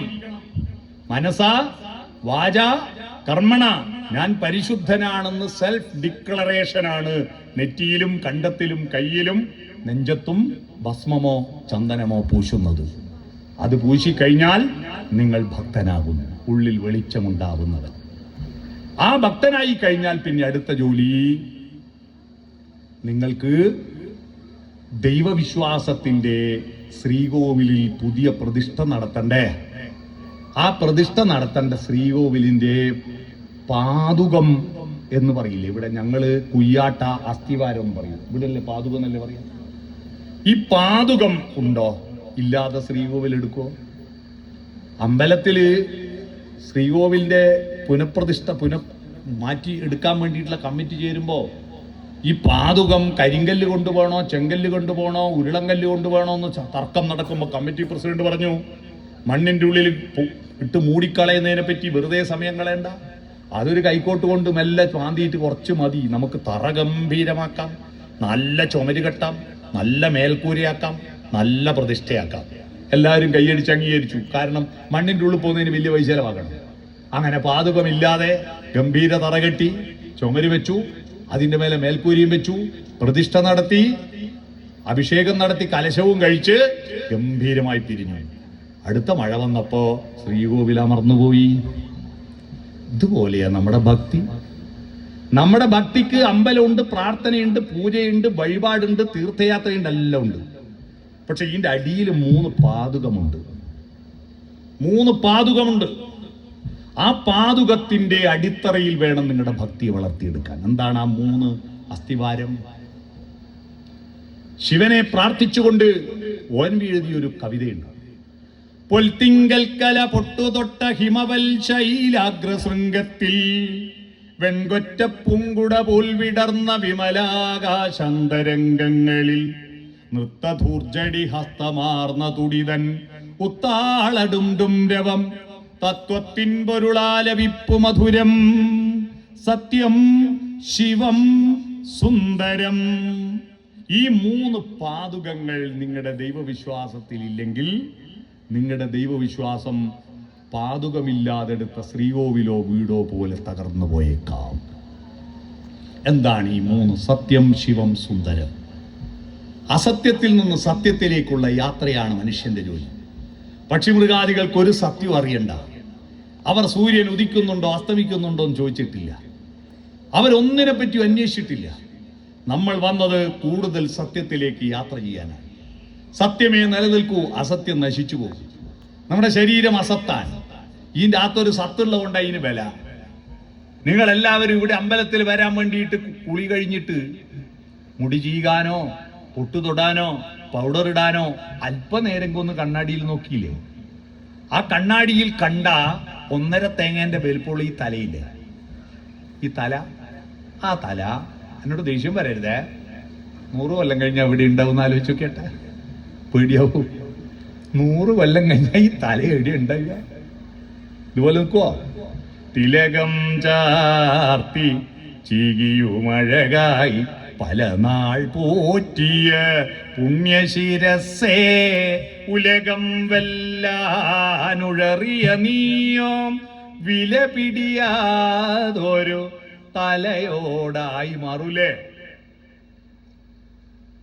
ശിവന്റെ മറ്റൊരു പ്രധാനപ്പെട്ട പേരറിയാമോ? കപാലഹസ്തി. കർണാടകത്തിൽ ഒരു ക്ഷേത്രമുണ്ട്, കപാലഹസ്തി ക്ഷേത്രം. എന്താ? ഹസ്തത്തിൽ കപാലമേന്തിയവൻ. കപാലം തലയോട്ടിയാണ്. എന്തിനാണ് ശിവൻ ഈ തലയോട്ടി ഏന്തിയത്? നമ്മളെ ബോധിപ്പിക്കാനാ. നീ ഇതുപോലെ ആവും ഒരു ദിവസം, നീ ഇതുപോലെ ആവും ഒരു ദിവസം. ലോകം കീഴടക്കി അലക്സാണ്ടർ ചക്രവർത്തി അവസാനം രോഗം വന്നു മരണം ഉറപ്പായപ്പോൾ തന്റെ മന്ത്രിയെ വിളിച്ചിട്ട് പറഞ്ഞു, ഞാൻ മരിച്ചാൽ എൻ്റെ നാട്ടിലേക്ക് എന്നെ കൊണ്ടുപോകണം. കൊണ്ടുപോകുമ്പോ എന്നെ കൊണ്ടുപോകുന്ന ശവപ്പെട്ടിക്ക് രണ്ടരികിലും 2 ദ്വാരങ്ങൾ ഉണ്ടാവണം. എന്നിട്ട് എൻ്റെ 2 കൈകളും പുറത്തേക്കിടണം. എന്നിട്ട് വേണം കൊണ്ടുപോകാൻ. അതെന്തിനാണ് എന്ന് ചോദിച്ചപ്പോ പറഞ്ഞു, ലോകം കീഴടക്കിയ അലക്സാണ്ടർ ചക്രവർത്തിയും തിരിച്ചു പോകുമ്പോ വെറും കൈയോടെയാ പോകുന്നത്, നാട്ടുകാർ കാണട്ടെ, ഒന്നും കൊണ്ടുപോകാൻ പറ്റൂല എന്ന് കാണട്ടെ. മനസ്സിലായോ? നമ്മൾ അങ്ങനെയാവും. ഇത് അസത്താണ്. ഇതിന്റെ അകത്ത് സത്തുള്ള കൊണ്ടാ വില. നമ്മളെ വീട്ടിൽ പലരും മരിച്ച വിവരം പലരും അറിയുന്നത് കുറെ കഴിഞ്ഞിട്ടല്ലേ. ഉറക്കത്ത് മരിച്ചുപോയാൽ പക്ഷേ നമ്മൾ അറിയാ പിറ്റേന്ന് എണീറ്റ് കൈ പിടിച്ചു നോക്കി, ശ്വാസം നോക്കി, കൺപോളയെ പിടിച്ച് കൃഷ്ണമണി പോയോ നോക്കി. എന്നാ മരിച്ച് ഈ സത്തങ്ങ് പോയി കുറച്ച് കഴിയുമ്പോഴേക്ക് ഈച്ച അറിയുന്നില്ലേ, ഉറുമ്പറിയുന്നില്ലേ? അതെന്തൊരു അത്ഭുതമാ. മനുഷ്യൻ അറിയുന്നതിന് മുമ്പ് ഈച്ച വരും. സത്തങ്ങ് പോയ അപ്പ ഈച്ച വരും, ഉറുമ്പ് വരും. ആ സത്താണ് പ്രധാനം. ആ സത്തങ്ങ് പോയാ തീർന്നു. ഇത് തമിഴന്മാർക്കറിയാം. അവരൊരാൾ മരിച്ചു പോയാ സത്ത് പോയാച്ച് എന്ന് പറയും. അയ്യോ കടവുളേ, സത്ത് പോയാച്ച്. നമ്മളത് ചത്തുപോയി നാക്കിയത് കൊണ്ട് അതിന്റെ അർത്ഥം മനസ്സിലാവാജേ. മനസ്സിലായോ? ശരിയായിട്ട് സത്തുപോയി എന്നാ ശരിയായ പദം. ഈ സത്തിലേക്കുള്ള യാത്രയാണ്. നമ്മുടെ ശരീരത്തിലും മനസ്സിലും പ്രകൃതിയിലുമെല്ലാം സത്തായിരിക്കുന്നതിലേക്കുള്ള യാത്ര. ആ യാത്രയിലാണ് ഈ പ്രപഞ്ചത്തിലെ പല രഹസ്യങ്ങളും കണ്ടെത്തിയത്. ആ നിശേഷ സത്ത് അത് ചർച്ച ചെയ്യാൻ വേണ്ടിയിട്ട് അടുത്തിരുന്നു പണ്ടത്തെ മഹർഷിമാർ. അടുത്തിരുന്നിട്ട് നിശേഷ സത്യം കണ്ടെത്തി. അതാ ഉപവിഷ്ടരാവുക, അടുത്തിരിക്കുക. ഉപവിഷ്ടരായി നിശേഷ സത്യം കണ്ടെത്തിയതാണ് ഉപനിഷത്ത്. മനസ്സിലായോ? നമ്മുടെ രാമായണവും മഹാഭാരതവും ഉണ്ടാകുന്നതിന് മുമ്പ് തത്വശാസ്ത്രമാണ് ഉണ്ടായേ. ഉപനിഷത്ത. ആ ഉപനിഷത്ത് ചാന്ദാഗ്യോപനിഷത്തിലെ വരികൾ നിങ്ങൾ കണ്ടിട്ടുണ്ടോ? ചാന്ദാഗ്യോപനിഷത്തിൽ ഉദ്ദാലകാരുണി ശ്വേതകേതു സംവാദത്തിൽ ഉയർന്നു വന്ന വലിയൊരു ഫിലോസഫി ഉണ്ട്, തത്വശാസ്ത്രം. അത് കാണാത്ത ഒരൊറ്റയാളും ഇവിടെ ഉണ്ടാവില്ല. പക്ഷെ അതെന്താന്ന് മനസ്സിലായിട്ടില്ല അല്ലേ?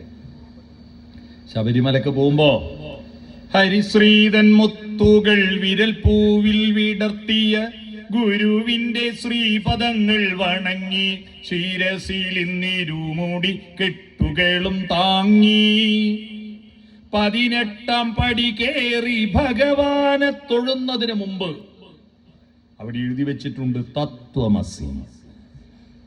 ചാന്ദാഗ്യോപനിഷത്ത. അത് നീ തന്നെയാണ്. നിന്റെ ഉള്ളിൽ ദൈവമുണ്ട്, നിന്റെ ഉള്ളിൽ വെളിച്ചമുണ്ട്. അഹം ബ്രഹ്മം അസ്മി, അഹം ബ്രഹ്മാസ്മി. അത് തന്നെ നീയും, തത്വമസി. അപ്പൊ ഞാനും ദൈവവും രണ്ടുണ്ടോ? ഒന്നാ. മനസ്സിനുള്ളിൽ ദൈവമിരുന്നാൽ മനുഷ്യനും ദൈവവും ഒന്നാ. മനുഷ്യനും ദൈവവും ഒന്നാവുന്നു. തലേന്ന് വരെ വെള്ളം അടിച്ച് റോഡുമ്പോൾ തെരഞ്ഞ ചൂടൻ ഗോപാലെ പിറ്റേന്ന് രാവിലെ ഗുരുസ്വാമീന്റെ അടുത്ത് പോയി മാലയും വാങ്ങി കറുപ്പ് ഇട്ടിട്ട് അമ്പലത്തിൽ പോയി മാലയിട്ട് വന്നാ പിന്നെ ചൂടൻ ഗോപാല എന്നാ വിളിക്കോ? സ്വാമി എന്നല്ലേ വിളിക്കുക, അയ്യപ്പ എന്നല്ലേ വിളിക്കുക. അതാണ് മനുഷ്യൻ. ആ തത്വശാസ്ത്രമുള്ളിൽ, വെളിച്ചമുള്ളിൽ കയറണം. ആ വെളിച്ചം വർദ്ധിപ്പിക്കാനാണ് ഈ ഉത്സവം. ആ ഉത്സവത്തിൽ നമുക്ക് ശരണമുണ്ടാവണം. ഉത്സവം കഴിയുമ്പോൾ ശരണമുണ്ടാവണം. എന്താ ശരണം? ശരണം വിളിയുടെ ശംഖൊലി കേട്ടുണരൂ ഷടാക്ഷര മന്ത്രപ്പൊരുളേ. ശരണമയ്യപ്പ സ്വാമി, ശരണമയ്യപ്പ. എന്താ ഈ ശരണം? ശമനരണം എന്നാണ് ശരണം. എന്താ രണം? രണം എന്ന് പറഞ്ഞ യുദ്ധം. യുദ്ധത്തിന് ശമനമുണ്ടാകുമ്പോൾ ശരണമുണ്ടാകും. മനുഷ്യൻ ജനിച്ചതു മുതൽ മരണം വരെ ഒരു യുദ്ധത്തിലാണ്. ആരോട്? അയൽവാസിയോടാണോ? വേറെ പാർട്ടിക്കാരോടാണോ? വേറെ മതക്കാരോടാണോ? വേറെ രാജ്യക്കാരോടാണോ? ഒന്നുമല്ല. നമ്മൾ യുദ്ധം ചെയ്യുന്നത് നമ്മുടെ ഉള്ളിലുള്ള 6 ശത്രുക്കളോടാണ്. ആ ശത്രുക്കളോടുള്ള യുദ്ധം മതിയാക്കിയാൽ മതിയാക്കിയ മരണം, മതിയാക്കിയ രണമാണ് മരണം. ശമനം വന്ന രണമാണ് ശരണം. എങ്ങനെയാ ശമനം വരേണ്ടത്? ഈ 6 ശത്രുക്കൾ. എന്താ 6 ശത്രുക്കൾ? കൃത്യമായി രാമൻ ലക്ഷ്മണനെ ഉപദേശിക്കുന്നുണ്ട് രാമായണത്തിൽ. നിന്റെ ശത്രു ആരാ? തത്ര കാമക്രോധ ലോപമോഹാദികൾ ശത്രുക്കളാകുന്നതെന്നും അറിയുക നീ. കാമ, ക്രോധ, ലോഭ, മോഹ, മത, മത്സര്യങ്ങൾ. എന്താ കാമം? കാമം ഒരു വൃത്തികേടല്ല. കാമം വഴിതെറ്റുമ്പോഴാണ് കാമം വൃത്തികേടാവുന്നത്. പൂരമഹോത്സവം കേട്ടിട്ടുണ്ടോ? പൂരം ആരെ ആരാധിക്കുന്ന? കാമനെയാണ്. കാമദേവൻ അല്ലേ? കാമദേവൻ ഇല്ലായിരുന്നുവെങ്കിൽ ഈ ലോകം ഇപ്പോൾ നരകമായിരിക്കും. കാരണം താരകാസുരൻ വരം നേടി, ശിവന്റെ മകന് മാത്രമേ എന്നെ കൊല്ലാൻ പറ്റൂ. ശിവനാണെങ്കിലോ ദക്ഷന്റെ പുത്രിയായ ദാക്ഷായണി യാഗത്തിന് ക്ഷണിക്കാതെ പോയപ്പോ അപമാനിതയായി പോയി. യാഗശാലയിൽ നിന്നു പോകജവാൽ, ഹേ ദൈതേ യാഗശാലയിൽ നിന്നു പോകജവാൽ. ഇത് കേട്ടിട്ടുണ്ടോ ആരെങ്കിലും? ദക്ഷയാഗം കഥകളിയിൽ ദക്ഷൻ സതി ആട്ടിയോടിക്കുന്ന പദമാണ്, കഥകളി പദമാണത്. ഏറ്റവും മനോഹരമായ കഥകളിയുടെ ഭാഗമാണ് കേട്ടോ. നിങ്ങളുടെ കുട്ടികളെ ഒരു 5 കഥകളിയെങ്കിലും കാണിക്കണം കേട്ടോ, എവിടെയും കൊണ്ടുപോയിട്ട് കേട്ടോ. കുട്ടികളെയും കൂട്ടിയിട്ട് എവിടെയാ 99 റുപ്യന്റെ മഹാത്ഭുതം എന്ന് പറഞ്ഞിട്ട് ഒരാവശ്യമില്ലാത്ത കുറെ കാട്ടം വാങ്ങി കൊണ്ടേടാൻ ഷോപ്പിങ്ങിന് പോകും കുറെ ആള്. സകല സ്ഥലത്തും എന്തെന്നാ വാങ്ങാന്ന് പറഞ്ഞിട്ട് ആകാശത്തൊട്ടിൽ കാണാൻ പോകും. എന്നാ കുട്ടികളെയും കൂട്ടിയിട്ട് ഒരു നാടകത്തിന് പോവില്ല, ഒരു കഥകളി കാണാൻ പോവില്ല. ഓണം നമ്മുടെ കേരളത്തിന്റെ തനത് കലാരൂപം, കഥകളിയുടെ പ്രാകൃത രൂപമാണ് നമ്മുടെ തെയ്യം. തെയ്യത്തിൽ നിന്ന് ആ കഥകളിയായിട്ട് ഉയർന്നു വന്നത്. നമ്മുടെ കേരളത്തിന്റെ തനത് നാടകം തെയ്യമാ. അറിയോ? വിദേശികൾ അത്ഭുതത്തോടെ തെയ്യം കാണാൻ വരിക. നമ്മളെ ആളുകളോ തെയ്യം കാണാൻ പോകുന്നുണ്ട്. എന്നിട്ടോ ആടുന്ന് ചോറും തിന്നും, പീപ്പിയും വാങ്ങും, ബലൂണും വാങ്ങും, എന്നിട്ട് ആടുന്ന് ചട്ടിയും കളിക്കുന്നല്ലാതെ ഈ തെയ്യത്തെ ആസ്വദിക്കാറുണ്ടോ? എന്തെല്ലാം കലകൾ ചേർന്നതാണ് തെയ്യം. നല്ല സാഹിത്യമില്ലേ? തോറ്റം പാട്ടുകൾ നല്ല സാഹിത്യമാണ്. നല്ല സംഗീതമില്ലേ? തോറ്റം പാട്ട് പാടുന്നതും ചീനി വിളിക്കുന്നതും സംഗീതമല്ലേ? നല്ല താളമില്ലേ? ചെണ്ട. നല്ല നൃത്തമില്ലേ? തെയ്യത്തിന്റെ താണ്ഡവ നൃത്തം. മനോഹരമായ ചിത്രപ്പണിയില്ലേ? ശരീരത്തിലും മുഖത്തും ചിത്രം വരക്കുന്നില്ലേ? മനോഹരമായ അലങ്കാരങ്ങളില്ലേ? എത്ര രസമുള്ള മുടിയാണ് അല്ലേ? ഇത്രയും നല്ല രസമുള്ള മുടി, സൗന്ദര്യമുള്ളത് നമുക്ക് ലോകത്തെവിടെയും ദൈവത്തെ കാണുമോ? അല്ലേ? പിന്നെയോ ഭാവങ്ങളില്ലേ? മുഖഭാവങ്ങൾ, എന്തെല്ലാം വ്യത്യസ്ത ഭാവങ്ങൾ വരുന്നു. എത്ര കലകളുടെ സമന്വയ രൂപമാണ് നമ്മുടെ തെയ്യങ്ങൾ. അത് ആസ്വദിക്കാൻ പഠിക്കണം കുട്ടികളെ. അപ്പൊ ഞാൻ പറഞ്ഞു, അത് ദക്ഷന്റെ മകൾ ദാക്ഷായണി കൊട്ടിയൂര് വെച്ച് അഗ്നിയിൽ തുള്ളി മരിച്ചു കളഞ്ഞു. അവിടെയാന്ന അതാ കൊട്ടിയൂർ ഉത്സവം. കൊട്ടിയൂര് ദാക്ഷായണി മരിച്ചപ്പോ ശിവൻ തന്റെ ജട പിടിച്ച് നിലത്തടിച്ചിട്ട് നന്ദികേശ്വര, വീരഭദ്ര, ഭൂതഗണങ്ങളെ സൃഷ്ടിച്ചു, നശിപ്പിച്ചിട്ട് വാടാ വിട്ടു. അവിടെ യാഗം നടത്തുന്ന ദക്ഷന്റെ യാഗം നടത്തുന്ന സ്വാമിമാരുടെ നരച്ച താടി പിടിച്ച് പറിച്ച് മേലോട്ടെറിഞ്ഞും വൃക്ഷക്കൊമ്പുകളിൽ തൂങ്ങിക്കിടന്നു. അതാണ് കൊട്ടിയൂര് ഓടപ്പൂവ്. മനസ്സിലായോ?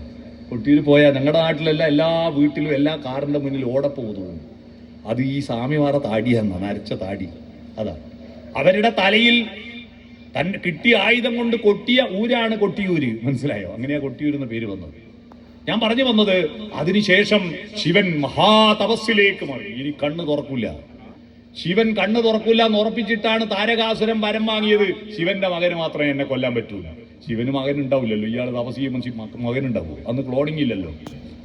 അതുകൊണ്ട് ഇയാൾ കളിച്ച കളിയാ. അവസാനം ശിവൻ കണ്ണ് തുറന്ന് കിട്ടിയാൽ പാർവതി റെഡിയാ.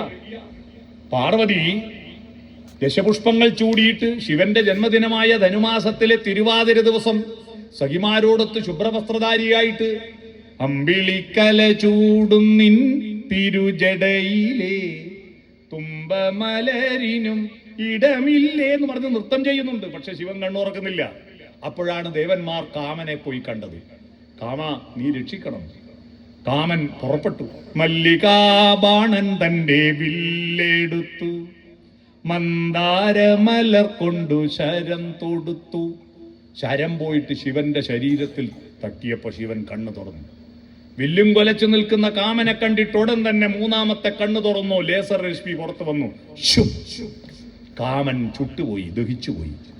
കാമനില്ല പിന്നെ ഈ ലോകത്ത്.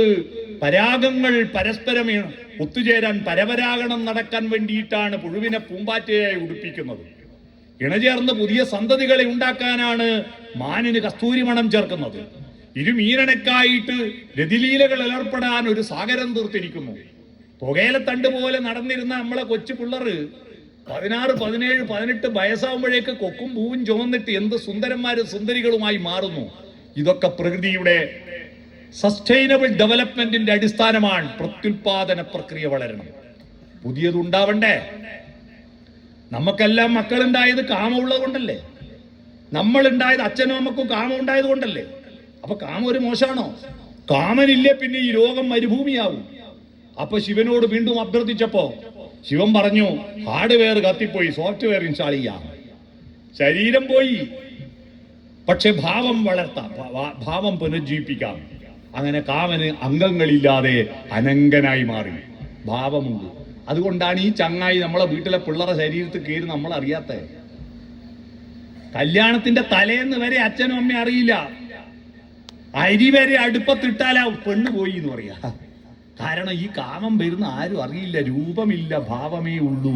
മനസ്സിലായോ? ആ ഭാവം പക്വതയാർജിക്കുന്നതിന് മുമ്പ് നമ്മുടെ കുട്ടികളിലേക്ക് കയറുമ്പോഴാണ് മാരൻ കുപ്രസിദ്ധനാവുന്നത്. സു എന്ന് പറഞ്ഞാൽ നല്ലതും കു എന്ന് പറഞ്ഞാൽ മോശവുമാണ്. കാമൻ കു ആവുമ്പോഴാണ് കുമാരനാവുന്നത്. അതാ കുമാരന്മാരും കുമാരിമാരും. മനസ്സിലായോ? കാമൻ ദുഷിച്ചു നിൽക്കുന്നത്. ആ കാമനെ പ്രകടിപ്പിക്കേണ്ടിടത്ത് പ്രകടിപ്പിക്കേണ്ടതുപോലെ പ്രകടിപ്പിക്കാൻ അറിയില്ലെങ്കിൽ നമ്മുടെ ശത്രുവാകും. ഒരു വസ്തുവിന് മൂല്യം നിശ്ചയിക്കുന്നത് വെക്കേണ്ട സ്ഥലത്ത് വെക്കേണ്ട പോലെ വെച്ചാലാണ്. സ്ഥാനം മാറുമ്പോൾ മൂല്യം പോയി. തിക്കുറിശി സുകുമാരൻ നായർ എന്ന് പറഞ്ഞ ഒരു സിനിമാ നടനെ അറിയില്ലേ? പഴയ നടൻ, മുത്തശ്ശൻ നടൻ. അദ്ദേഹം നല്ല പാട്ട് എഴുതും. അദ്ദേഹം എഴുതിയ മനോഹരമായ പാട്ട്, ഭർത്താവ് ഭാര്യയുടെ മുടിയെ വർണ്ണിച്ച് പാടുക. കാർ കൂന്തൽ കെട്ടിനെന്തിനു വാസനത്തൈലം, നിന്റെ വാർ നെറ്റിത്തടത്തിനെന്തിനു സിന്ദൂരത്തിലകം. നിന്റെ മുടിക്ക് മുയിങ്ങു മണമൊന്നും വേണ്ടമ്മ, നിന്റെ മുടിക്ക് നല്ല മുയിങ്ങൊന്നും മണമൊന്നുമില്ല, ഹെയർ ഓയിലൊന്നും വേണ്ട, നല്ല സുഗന്ധമുണ്ട്. പെണ്ണുങ്ങൾക്ക് മുടീനെ പറ്റി ആരും നല്ല അഭിപ്രായം പറഞ്ഞാൽ അവർക്ക് ഭയങ്കര സന്തോഷമാണ്. ഭർത്താവിനൊരു സ്പെഷ്യലായിട്ടൊരു ബിരിയാണി ഉണ്ടാക്കി കൊടുത്തു. ഭർത്താവ് അത് ഭാര്യവാരി ടേസ്റ്റോടെ തിന്നുമ്പോൾ നേരത്തെ വർണ്ണിച്ചൊരു സാധനം അതിൽ നിന്ന് വലിയുന്നു. കാർക്കൂന്തൽ. അതെടുത്തിട്ട് കാർക്കൂന്തൽ കെട്ടിനെന്തിനെന്ന് പറയോ? തലയിലെ മുടി തലയിൽ മാത്രം സുന്ദരം, ചോറ്റിലും കഞ്ഞിയിലും വീണാൻ വൃത്തികേട. വായക്കകത്തുള്ള ഉമിനീര് ഭക്ഷണത്തിന്റെ കൂട്ടത്തിൽ ചവച്ചരച്ച് വയറ്റിലേക്ക് വിഴുങ്ങുന്ന പുണ്യജലമാ. എന്നാൽ ഉമിനീര് വായക്ക് പുറത്തേക്ക് വന്നാലോ തുപ്പല. കാമം പ്രകടിപ്പിക്കുവാൻ അവസരമുണ്ട്.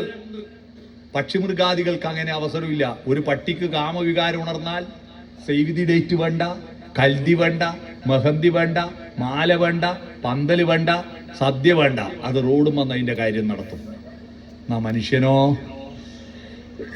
മനുഷ്യന് കാമം പ്രകടിപ്പിക്കാൻ അവസരമുണ്ട്. നാട്ടുകാരുടെ സമ്മതത്തോടെ രണ്ട് ഹൃദയങ്ങൾ ഒത്തുചേർന്ന് ശരീരത്തെയല്ല കാമിക്കുന്നത്, ആത്മാവിനെയാണ്. ഒരു പെണ്ണിനെ കാണുമ്പോൾ അവളുടെ ശരീരത്തെയല്ല പ്രാപിക്കേണ്ടത്. ആരെയും ഭാവഗായകനാക്കും ആത്മസൗന്ദര്യമാണോ നീ? ആത്മാവിന്റെ സൗന്ദര്യത്തെ പ്രേമിക്കും. അങ്ങനെ പരസ്പരം ഹൃദയങ്ങൾ ചേരും. ഭർത്താവിന്റെ ഹൃദയം സ്വർണം കൊണ്ടുണ്ടാക്കി ഭാര്യയുടെ ഹൃദയത്തോട് ചേർത്ത് വെക്കുന്ന താലികെട്ടൽ. ഇവിടെ ഫെവിക്കോൾ കൊണ്ട് ഒട്ടിക്കാൻ പറ്റാത്തതുകൊണ്ട് നൂലുമ കെട്ടി കഴുത്ത് കെട്ടുന്നു, അതാ താലി. അത് ഹൃദയത്തിന്റെ, ഭാര്യന്റെ ഹൃദയത്തിന്റെ നേരെയാ വേണ്ട. വീട്ടിൽ പോയി കണ്ണാടി നോക്ക്. നിങ്ങളുടെ ഭർത്താവിന്റെ ഹൃദയത്തിന്റെ നേരെയേ ഉള്ളു, കുടലുമല ഉള്ളു. വീട്ടിൽ പോയി കണ്ണാടി നോക്കിയാൽ മനസ്സിലാവും. അപ്പോ ആ സമയത്ത് രണ്ടുപേരും പരസ്പരം ഒരു എഗ്രിമെന്റ് വെക്കും. അറിയാവോ? നിന്റെ സങ്കടങ്ങളും സന്തോഷങ്ങളും ഞാൻ വഹിക്കാം, എൻ്റെ സങ്കടവും സന്തോഷവും നീയും വഹിക്കണം. നിന്റെ ദാരിദ്ര്യവും സമ്പത്തും ഞാൻ വഹിക്കും, എൻ്റെ ദാരിദ്ര്യവും സമ്പത്തും നീയും വഹിക്കണം.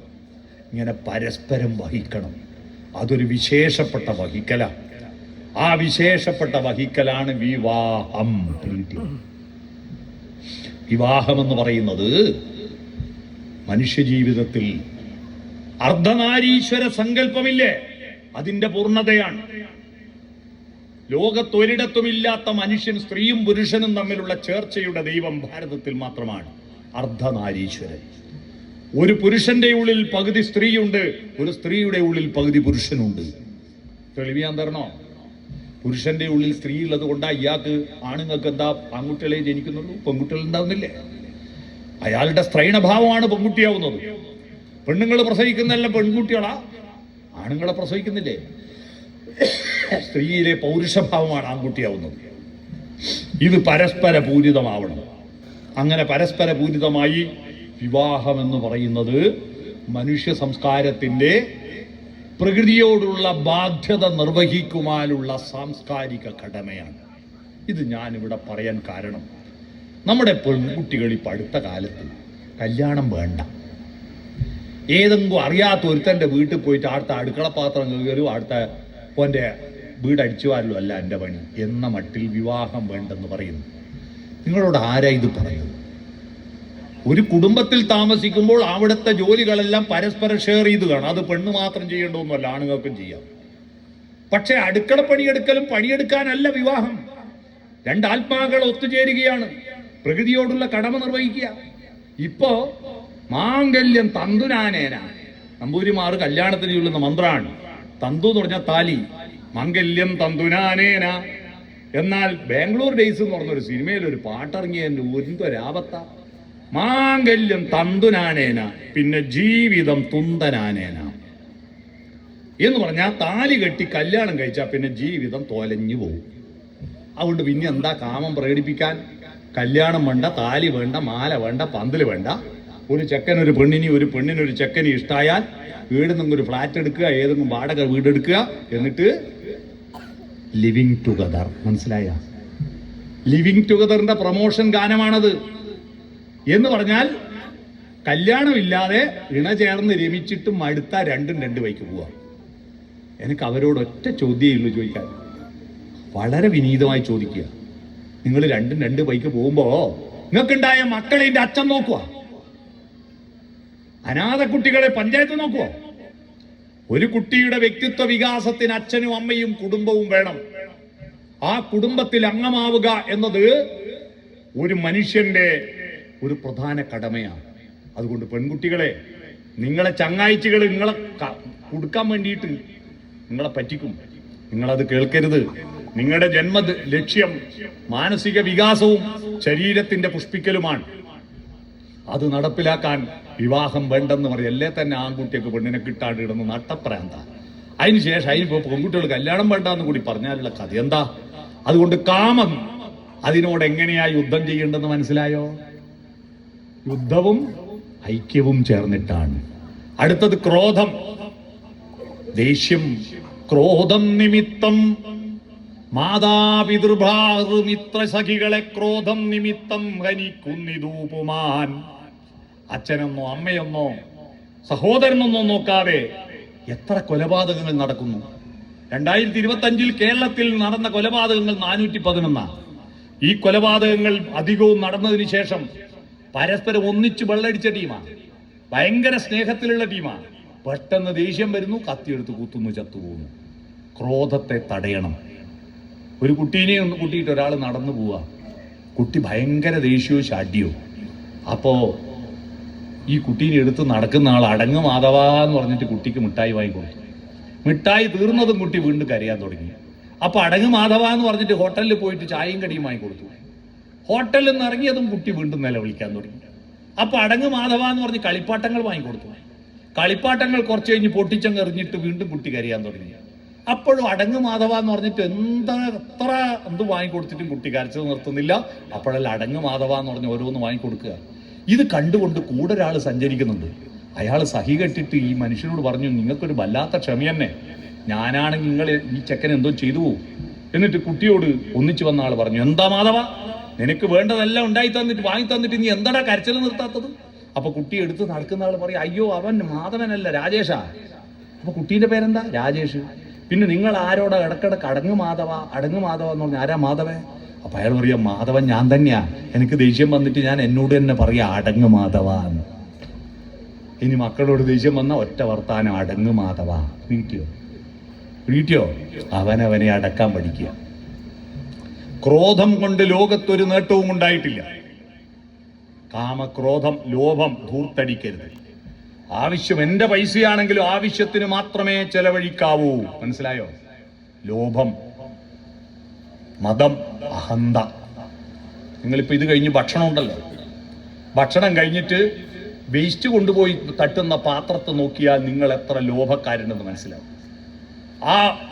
ആ പാത്രത്തിൽ ഉച്ചക്ക് നിങ്ങളുടെ വേസ്റ്റ് പാത്രം ഞാൻ കണ്ടു, 50 ആളെ ചോറുണ്ടതിൽ തട്ടിയിട്ട്.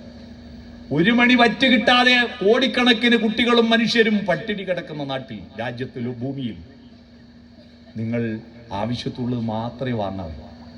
ധൂർത്തടിക്കരുത്. മോഹം, കണ്ടതെല്ലാം എനിക്ക് വേണം. മതം, അഹന്ത അമ്പടെ ഞാന്. എങ്ങനെയാ അഹന്ത ഉണ്ടാകുന്ന? വീട്ടിൽ നിന്നുള്ള വർത്താന. അതാരാ പോന്നു? ഗോപാലാട്ടെ, മഹാവൃത്തി കേട്ടോനാ. ബഷീർ ഒന്നിനും കൊള്ളൂല. പഞ്ചായത്ത് മെമ്പർ മഹാബദ്ധം, MLA അയ്യോ പോക്ക്, മന്ത്രിമാരെല്ലാം ഭക്ഷണന്മാർ, മുഖ്യമന്ത്രി ഭീകരൻ, പ്രധാനമന്ത്രി അയിലും ഭീകരൻ. എല്ലാവരും മോശം. ഒരാളേ ഉള്ളൂ ലോകത്ത് നല്ല. അതാരാ?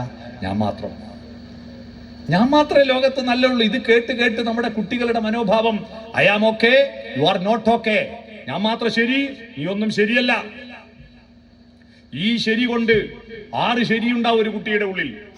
1 ഞാൻ മാത്രം ശരി, 2 എന്റെ മതം മാത്രം ശരി, 3 എന്റെ ജാതി മാത്രം ശരി, 4 എന്റെ ദൈവം മാത്രം ശരി, 5 എന്റെ പാർട്ടി മാത്രം ശരി, 6 എന്റെ രാജ്യം മാത്രം ശരി. ഈ 6 ശരികൾ കൊണ്ടാണ് കഴിഞ്ഞ 2025 ഈ ഭൂമിയിൽ 1,47,000 കൊലപാതകങ്ങൾ നടന്നത്. ഈ 6 ശരികൾ കൊണ്ടാണ്. അത് ഉത്ഭവിപ്പിക്കുന്നത് നമ്മൾ മാത്രമേ ശരിയുള്ളൂ, മറ്റെല്ലാം മോശമാണെന്ന് വീട്ടിൽ നിന്ന് വർത്തമാനം പറയരുത്. ഒരിക്കലൊരാട്ടിടയൻ തപസ്സിരുന്നു, വിണ്ണിൽ നിന്നും വന്നിറങ്ങിയ ഭഗവാനപ്പോൾ ഒരു ചന്ദനത്തിൻ മണി വീണ അവനു നൽകി. ഇന്നാണെങ്കിൽ ആൻഡ്രോയിഡ് ഫോണാ കൊടുക്കുക അല്ലേ? തങ്ക സ്വപ്ന ശതങ്ങളാം തന്ത്രികൾ കെട്ടി, അതിൽ സുന്ദര പ്രതീക്ഷകൾ തൻ ചായം പൂരട്ടി, ആർത്തലയ്ക്കും ഹൃദയത്തിൽ തുളുമ്പിയ രാഗങ്ങൾ രാത്രിയും പകലും അവൻ വീണയിൽ മീട്ടി. രാവും പകലും വീണയിൽ മീട്ടലല്ലേ പിള്ളറിപ്പോ? ആ മധുര സംഗീതത്തിൻ ലഹരിയാലെ സ്വന്തം ഭൂമി ദേവിയെ പാവം മറന്നുപോയി. ശ്യാമളമാം ഭൂമിയാകെ പാഴ്മരുവായി മാറിപ്പോയി. പാവമപ്പോൾ പശിയാലെ പാട്ടു നിർത്തി. ഭൂമി മരുഭൂമിയായപ്പോ വിശന്നപ്പോ പാട്ട് നിർത്തി. കാത്തു നിൽക്കും വയലിൽ തൻ കലപ്പയൂന്നി, സ്വന്തം വേർപ്പു കൊണ്ടു വിതയ്ക്കുവാൻ അവനിറങ്ങി. എന്നുമെന്നും സമൃദ്ധിതൻ പൊന്മണികൾ വിളയിക്കാൻ മന്നിതിൻ്റെ മകനായിട്ടവനിറങ്ങി. പണിയെടുക്കണം, ഉണ്ടാക്കി ഉണ്ണണം. അപ്പൊ സത്യം അന്വേഷിക്കുക, നന്മ പ്രവർത്തിക്കുക, സൗന്ദര്യബോധമുണ്ടാവുക, ശുദ്ധീകരിക്കണം. അവിടെ പുനഃപ്രതിഷ്ഠ നടത്തി സമാധാനത്തോടുകൂടി മുന്നോട്ട് പോകണം. വീണ്ടും അതിൽ അന്ധകാരം വന്നു പോയിട്ടുണ്ടെങ്കിൽ വീണ്ടും ഈ ക്ഷേത്രത്തിൽ വന്ന് ആ വെളിച്ചത്തെ സ്വീകരിക്കുക. അങ്ങനെ കാളരാത്രിയെ പൂജിച്ചാൽ അവസാനം ലഭിക്കുന്നത് ജ്ഞാനമാണ്. അറിയണം, ജ്ഞാനമുണ്ടാവണം. കവിത ചൊല്ലണം, പുസ്തകം വായിക്കണം. സരസ്വതി ദേവി ദുർഗയുടെ ഒരു പ്രധാനപ്പെട്ട ഭാഗമാണ്. സരസ്വതി വിദ്യാദേവതയാണ്. കല്യാണം കഴിഞ്ഞാൽ പിന്നെ പുസ്തകം വായിക്കാൻ പാടില്ല എന്ന് എവിടെയെങ്കിലും എഴുതി വെച്ചിട്ടുണ്ടോ? ഇല്ല. എന്നിട്ട് എന്താ നിങ്ങൾ വായിക്കാത്ത? മരണം വരെ വായിച്ചു കൊണ്ടിരിക്കുക, മരണം വരെ വികസിച്ചു കൊണ്ടിരിക്കുക. അതുകൊണ്ട് ശിവനെ പ്രാർത്ഥിക്കുന്നവർ നടരാജമൂർത്തിയാണ്, കലയെ ഉപാസിക്കുക. കാളരാത്രിയെ പ്രാർത്ഥിക്കുന്നവർ ജ്ഞാനത്തെ ഉപാസിക്കുക. വേട്ടക്കൊരു മകനെ പ്രാർത്ഥിക്കുന്നവർ പ്രകൃതിയെ ഉപാസിക്കുക. അത്തരത്തിൽ കല, പ്രകൃതി, ജ്ഞാനം ഇതെല്ലാം ചേർന്നിട്ട് നല്ലൊരു ജീവിത വികാസ പ്രക്രിയ നിങ്ങൾക്കുണ്ടാവുമ്പോൾ നിങ്ങളുടെ ഉള്ളിൽ ഭ നിറയും. ഭ എന്ന് പറഞ്ഞാൽ ശോഭ. ശോഭ ഉള്ളിൽ നിറച്ചവനെ എന്ത് പറയും? ഭക്തൻ എന്ന് പറയും. അത്തരത്തിലൊരു ഭക്തനായിട്ട് ഇവിടുന്ന് തിരിച്ചു പോകാൻ നിങ്ങൾക്ക് കഴിയട്ടെ എന്ന് ആശംസിക്കുന്നു. അധ്യക്ഷനും സ്വാഗതത്തിലൊക്കെ ഞാൻ എന്തൊക്കെയോ പറഞ്ഞുവിടുവോ എന്നൊരു ഭയം ഉണ്ടായിരുന്നു. എൻ്റെ പ്രസംഗങ്ങൾ കേൾക്കാത്തവരാണെന്ന് തോന്നുന്നു. ഞാൻ ഏതാണ്ട് ഇക്കൊല്ലം ഈ ജനുവരി പറന്നതിന് ശേഷം ഏതാണ്ട് ഒരു 35 ക്ഷേത്രത്തിലെങ്കിലും പോയി പ്രസംഗിച്ചിട്ടുണ്ട്. ഞാൻ ക്ഷേത്രത്തിൽ വരുന്നത് രാഷ്ട്രീയം പറയാനാണെന്ന് ആരോ പ്രചരിപ്പിച്ചിട്ടുണ്ട്. രാഷ്ട്രീയം പറയാൻ ഞാൻ ക്ഷേത്രത്തിൽ വരേണ്ടതില്ലല്ലോ, ടൗണിൽ പൊതുയോഗം വെച്ചാൽ പോരെ. അതുകൊണ്ട് ആ തെറ്റിദ്ധാരണ നിങ്ങൾക്ക് നീന്നാ തോന്നുന്നത്. ഞാൻ ഇതുവരെ ഒരു ക്ഷേത്രത്തിൽ പോയി പറഞ്ഞിട്ടും അത് അങ്ങനെ പറഞ്ഞത് തെറ്റായി പോയി എന്ന് ഇതുവരെ ഒരാൾ പോലും എന്നോട് പറഞ്ഞിട്ടില്ല. ഞാൻ ക്ഷേത്രത്തിൽ പോകുന്നത് രാഷ്ട്രീയം അത് വേറെ വഴി, ക്ഷേത്രത്തിൽ പോകുന്നതിൻ്റെ പ്രധാനപ്പെട്ട ദൗത്യം നമ്മൾ എത്ര ആളുകൾ എത്ര കഷ്ടപ്പെട്ടിട്ടാണ് ഒരു ക്ഷേത്രം ഉണ്ടാക്കുന്ന അവിടെ ഉത്സവം നടത്തുന്നത്. ഇതൊക്കെ നടത്തിയിട്ട് മനുഷ്യന്മാർക്ക് ഒരു ഗുണവും മാറ്റവും ഇല്ലെങ്കിൽ അതിൻ്റെ ഒരു സങ്കടം കണ്ടിട്ട് എന്താണ് ഭക്തി, എന്താണ് പ്രാർത്ഥന, എന്താണ് ദൈവം, എന്താണ് തത്വശാസ്ത്രം, എന്താണ് ആധ്യാത്മികത എന്ന് ബോധ്യപ്പെടാതെ പോകുന്ന ഭക്തജനങ്ങളാവുന്നു നമ്മൾ. അത് ബോധ്യപ്പെടുത്തിയില്ലെങ്കിൽ നമുക്ക് വലിയ നഷ്ടമാണ് സംഭവിക്കാൻ പോകുന്നത്. എത്ര പണം, എത്ര സമയം, എത്ര അധ്വാനം, അത് ഉപയോഗപ്പെടുത്തി മുന്നോട്ട് പോകാൻ വേണ്ടി അഭ്യർത്ഥിക്കാനാണ് ഞാൻ ക്ഷേത്രങ്ങളിൽ പ്രസംഗിക്കാൻ വരുന്നത്. അതുകൊണ്ട് ആർക്കെങ്കിലും തെറ്റിദ്ധാരണയുണ്ടെങ്കിൽ ഇപ്പോൾ നീങ്ങിയിട്ടുണ്ടാവും എന്ന് വിചാരിക്കുന്നു. ഏതായാലും ഇങ്ങനെ ഈ ക്ഷേത്രത്തിൻ്റെ പുനഃപ്രതിഷ്ഠാ മഹോത്സവത്തോടനുബന്ധിച്ച് എന്നെ ഈ പരിപാടിക്ക് ക്ഷണിച്ചതിൽ ഇതിൻ്റെ സംഘാടകരോട് ഞാൻ നന്ദി പറയുന്നു. അതിനേക്കാൾ ഏറ്റവും പ്രധാനം, സാധാരണ എവിടെ പോയാലും ഭക്ഷണം ഉണ്ടെങ്കിൽ പ്രസംഗം നടക്കുമ്പോൾ പ്രൈസ് ബോർഡ് പറിക്കും പോലെ ഓരോന്നോരോ ആൾ പോയിട്ട് ക്യൂ നിൽക്കുന്നുണ്ടാവും. എന്നാൽ ഒരു സ്കൂളിലെ കുട്ടികൾ പോലും ഇങ്ങനെ അടങ്ങിയിരുന്ന് കേട്ടിട്ടില്ല. ഈ സദസ് അടങ്ങിയിരുന്ന് കേട്ട ഈ സദസ്സിന്റെ മുന്നിൽ ഒരു നല്ല നമസ്കാരം സമർപ്പിച്ച് ഞാൻ എൻ്റെ ഭാഷണം ചുരുക്കുന്നു. നമസ്കാരം.